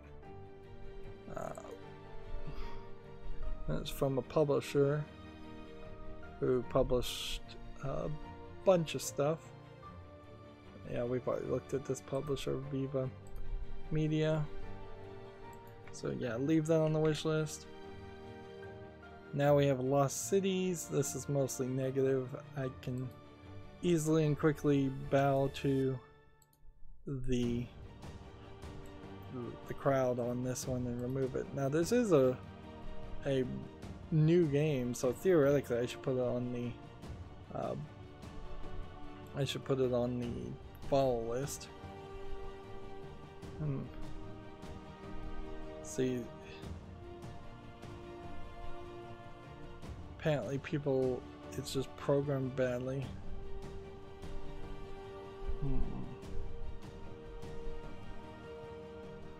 I'm gonna put this on the follow list though, and give it a full year. We may come back next year and find that, even though it was mostly negative now, that it's actually positive next year. Give them some time to fix their bugs, although that is the fault of the developer to release a buggy game in the first place. We have Lost Grimoires Stolen Kingdom, which is part of a Lost Grimoires series of hidden object games. So I'll keep the series of hidden object games on the wish list until I'm fairly certain I'm not going to play any more hidden object games. And then we have Lost Lands Ice Spell, which is a hidden object game. It's brand new, and the only thing I can really say positive about it is it's $6.99 instead of $12.99. There's a whole Lost Lands series, but there's no bundle.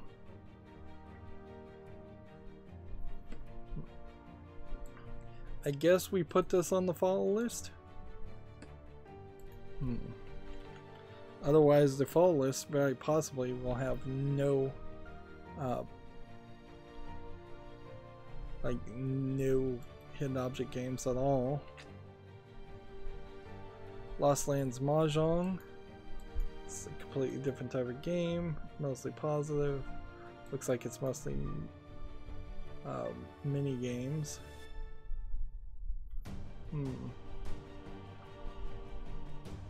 But this is free to play, so the only reason it's gonna stay on the wishlist is because it's part of the Lost Lands series. I have Lost Lands 4 Horsemen, which is another hidden object game. I think we're gonna have a whole block of Lost Lands games. Lost Lands Golden Curse. which is another hidden object game. And you can kind of guess, I would assume that these Lost Lands series are not very much connected. Another hidden object game, Lost Lands.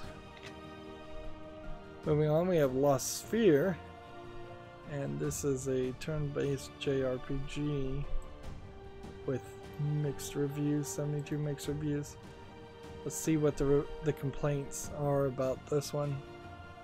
It's rated 70 on OpenCritic. Can't get past the configuration screen. Game you will not remember. It's not a horrible game, it's lacking a lot though. The game is worth $5.99 at best. It's fun, it took me 3 days to beat, reading all the text as they speak, but lacked any form of side quest or open world concept. Seems the game was made for 5-year-olds due to the fact that linear isn't the correct term, but a one-line or sprint to the end. The game has an okay storyline at best.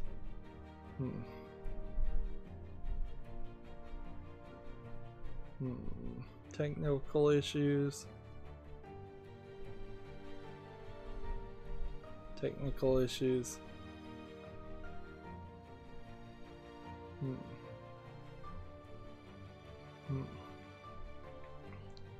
Yeah, I just don't think this is one of the top tier RPGs or JRPGs. So let's take this off the wish list.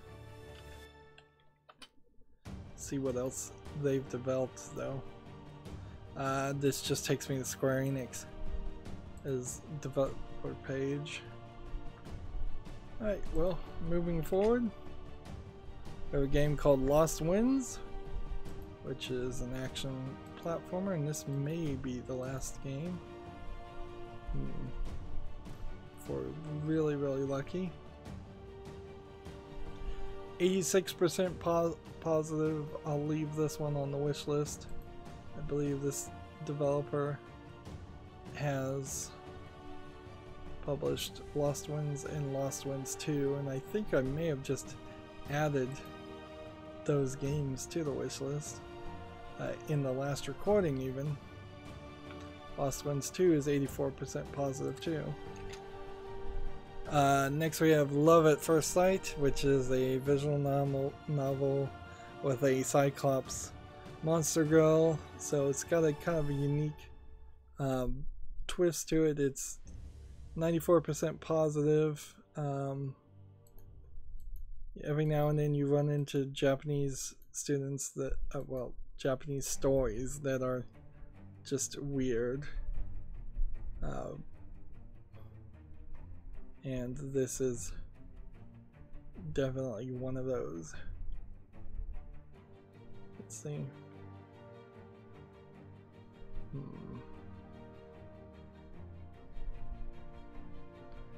Let's see, we could look at this developer and see if they've created anything else. Nope, because it's just gonna take me to the Sekai project. Again, I'm not sure I'd really buy this game or cover this game, but maybe, because I think you are pretty much just trying to romance this monster girl. I think that's how this all goes down. Next we have Love Bites. This is a 2018 game, tag sexual content adventure. This we can put on the follow list and see if more people will play it and review it, because it has only like 11 reviews right now. More Western visual novel style game, I imagine. That's what it is. I may look at some of these other visual novel games, but I doubt any of them actually would get added. Maybe C14 Dating might. but the graphics, as far as the animation of some of these characters, don't look amazingly good. I don't like how a lot of the characters are drawn, but I'll look at that later. Next we have Lovecraft's Untold Stories, which is 92% positive, early access Lovecraftian game. Guess if it's early access, I can just put it on the follow list. I'm still not sure I'd ever actually do an entire theme month of just playing Lovecraftian games, but there's certainly enough on the wish list to buy enough games to do that. Next we have Luca Born of a Dream, which is an RPG character action game. That's what it says. How does this game play? Cursed to have their personal demons come to life as vicious nightmares, Luca embarks on a journey to achieve purification and escape the corruption consuming them. And Luca seems to be a cat. He seems to just be running. And this looks like pencil sketch animation. Is there a real fight mechanic here, or isn't there?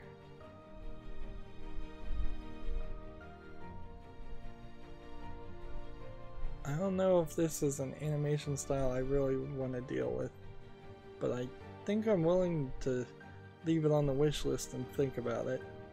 It's rated very positively. Let's see, this developer probably hasn't made anything else, and I bet this publisher probably hasn't published, well, according to Steam, anything. So we'll leave that, and if we're at LUC, we're probably close. Next we have Lucid Dream.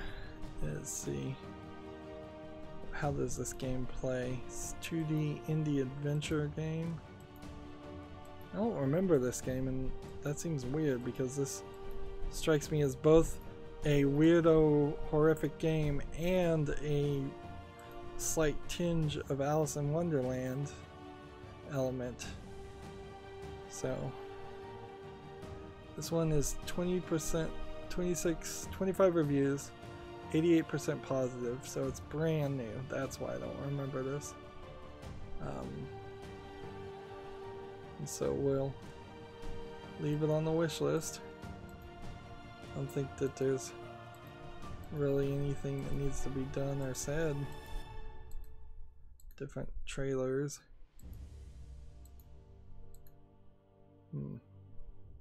Looks like it's got some puzzles in it. And this developer, I imagine, hasn't made anything else. They're calling themselves Dolly Games, as in Salvador Dali and surrealism. Next we have Lucidity. From the team that reimagined The Secret of Monkey Island comes Lucidity, an addictive puzzle platformer and a surreal childlike dreamscape. Okay, this is 70% positive of 40 reviews. It's from LucasArts, so I guess it is the team that made reimagined The Secret of Monkey Island, so that'll stay on the wish list. Maybe that should be at the top of the wish list actually, because I am trying to cover basically all LucasArts games. Moving on. Next we have Luck Slinger. Let's see. A Western game. Let's see. Luck is measurable, collectible, and usable whenever you please. On one half it's inspired by unrealistic fast gunslingers, the dark, grifty humor and greed-driven anti-heroes of the spaghetti westerns. On the other half, ...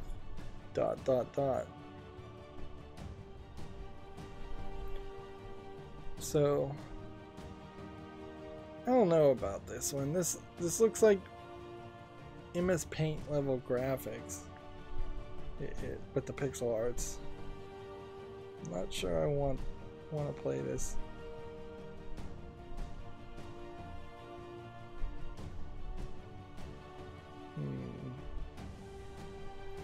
See, I'm just watching all this gameplay and trying to figure out if there's something here worth playing.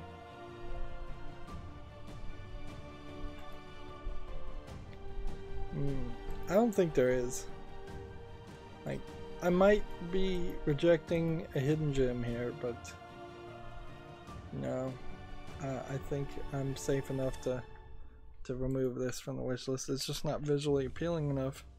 I'm a very, very visual person when it comes to games, and if it looks ugly, that's a problem. Next we have Lucy, the eternity she wished for. Overwhelmingly positive, 95%. Dating sim. This is from a developer who hasn't made anything else, and this is basically brand new too. And see, that's going to be part of the problem too, is that if I don't play like one visual novel at least every day, I mean every year, the list will just grow longer and longer, which is a slight problem. Next we have Lucy's Got Problems, tag nudity, sexual content, anime and visual novel. It's rated 98% positive, so we'll leave that on the wish list too. $7.99. We could look at this developer, but you say that don't have anything else. Next we have Lugaru, which is rated very positive from 2005. I'm not sure I'd really want to play this game, or maybe I do, because maybe this is totally insane looking, and that's the fun of it.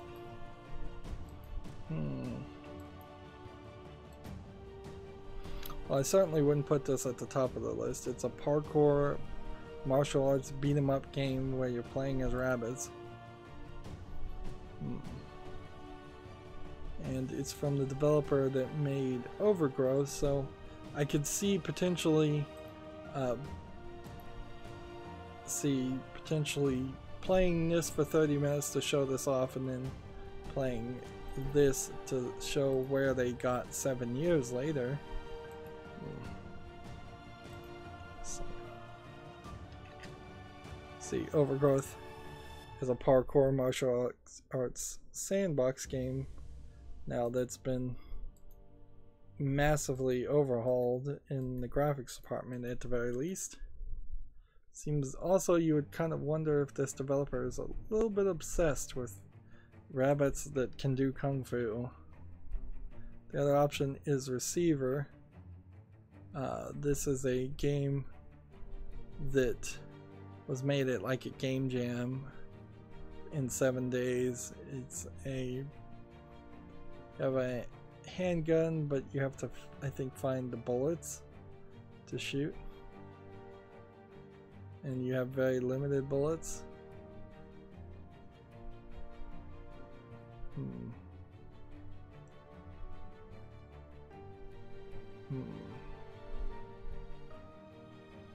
Anyways, it's $4.99, so I'll leave it or add it to the wish list. I'm losing steam quickly here. Next we have Lumber Island, That Special Place, mostly positive, 78%. Seems like it's an adventure, first person horror game. We've got too many of these on my wish list for how many I think I really want to play, but I'll leave this one until I go back and clearly I'm gonna have to make some major decisions. This developer also has The Great Story of Mighty Hero remastered coming out. I guess I could put this on the follow list and see if this somehow turns out to be a really good game. My follow list is getting bigger and bigger. Next we have Lumines Remastered. This one is highly reviewed, and I've heard many people rave about it, so I don't think there'd be a reason for me to take it off. Although being a music game, maybe I couldn't play it because I have no rhythm, or maybe I couldn't play it because YouTube would content ID all of it. But otherwise, I think I'm willing to risk that. This is from the developer who made Res Infinite, which is a game I definitely want to double check to make sure is on my wish list. Unfortunately, I'd like their sequel, Child of Eden, also available on Steam. But we'd have to see. Res Infinite being a music game that's really trippy and cool and kind of hard to play to perfect, at least, but I think doable for most people. I can play it, and like I just said, I have no rhythm, so it's not that hard. Next we have Lumino City, which is a point-and-click adventure game. Being a sucker for point-and-click adventure games, I don't think I'd take this off the wish list. It's 89% positive of 358 reviews. Seems like it has a artistic style papercraft around it, or at least around the levels, some of the levels. Looks cool. Next we have this isometric game puzzle platformer called Lumino. Mostly positive, 72%. Came out in 2016. I'm not 100% sure I'd want to play this, but it has a little bit more to it than it would seem, I think. That's a funny name. AAA Limited as the developer name. And wow, Steam does not want to load the page. Yeah. See if this publisher has published anything different. Yeah, nothing wants to load. So yeah, this publisher has published some different things. But again, I kind of want to just look at these. I might look at these games off screen. I'm trying to rush here. Luma Sky, a indie action single player, 17 reviews, 70% positive. Need to make a decision here on this game because it's never going to get any more reviews. So skip the credits section. High speed, high precision platformer is what it says. So that's selling me against playing the game immediately. Yeah.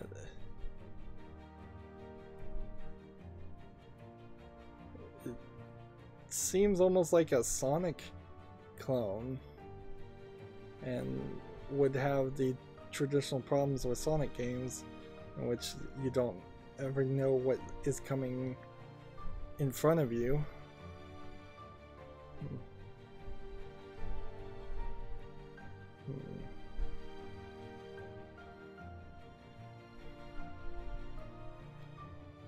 I'll keep this on the wish list. It's uniquely different, certainly.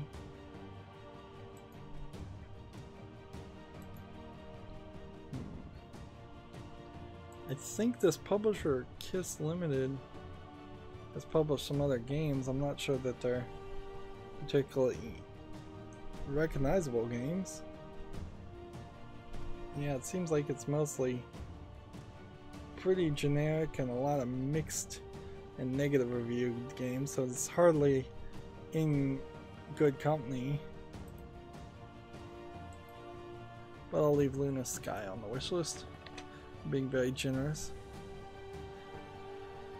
Next we have Lupus the Fabulous, who has 3 user reviews. Great. As a puzzle platformer. I think at that point the game just has no relevancy. I don't think this developer has made anything else of relevance.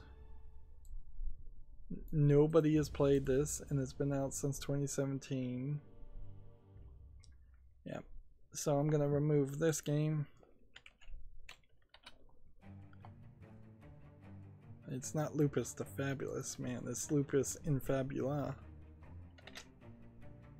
Next we have Lust for Darkness, a sexual content nudity horror game that is 71% positive of 582 games.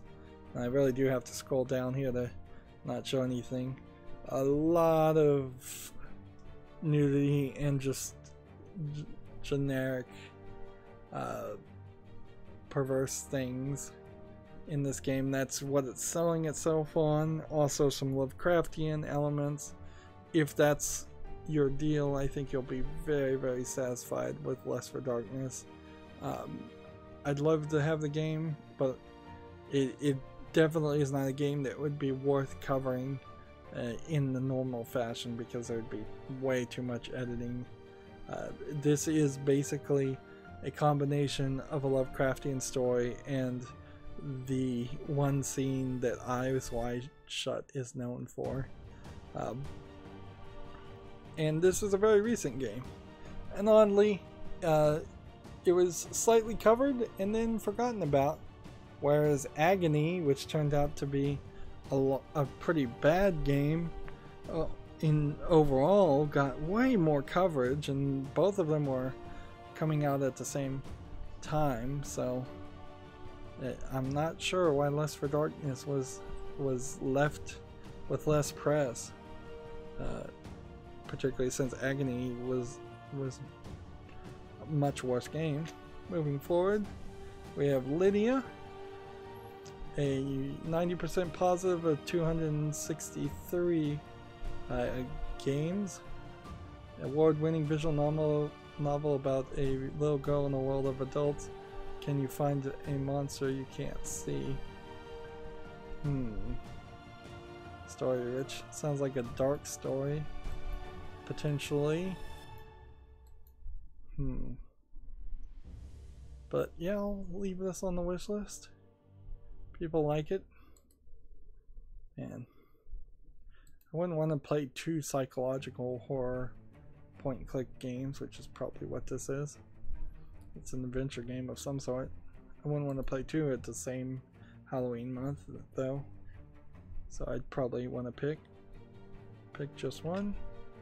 And that's it. We are done with the L's. So it's been a pretty long journey. I've talked so much covering these games that my teeth actually are hurting, which happens more often than it should, which is never, but it has happened before. A lot of games, when I look over here on the games to remove, we have a pretty long list of games to remove. A lot of games to put to the top, a lot of games to put to the fall list.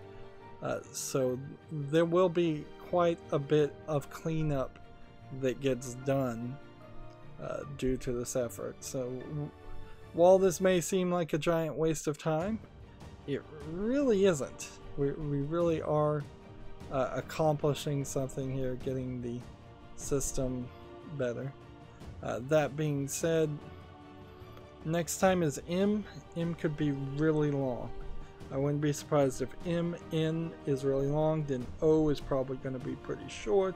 P will probably be average, and then Q will be really short. R, I wouldn't be surprised if that's really long.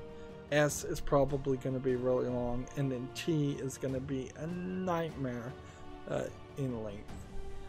The good news is we are approaching the halfway point on the scroll bar, so we're in the second half after we do M, theoretically, but I think we'd probably end up actually somewhere near the second half of the amount of games to talk about, somewhere near the T's. That's going to be it for this recording. As always, I ask you to like, share, subscribe, comment, and watch every second of my videos, because that helps me with YouTube and tells them that my videos are worth watching. If you want a friend or follow me on Facebook, Twitter, Tumblr, Google+, Steam, or Battle.net, all of those links are down below in the description box.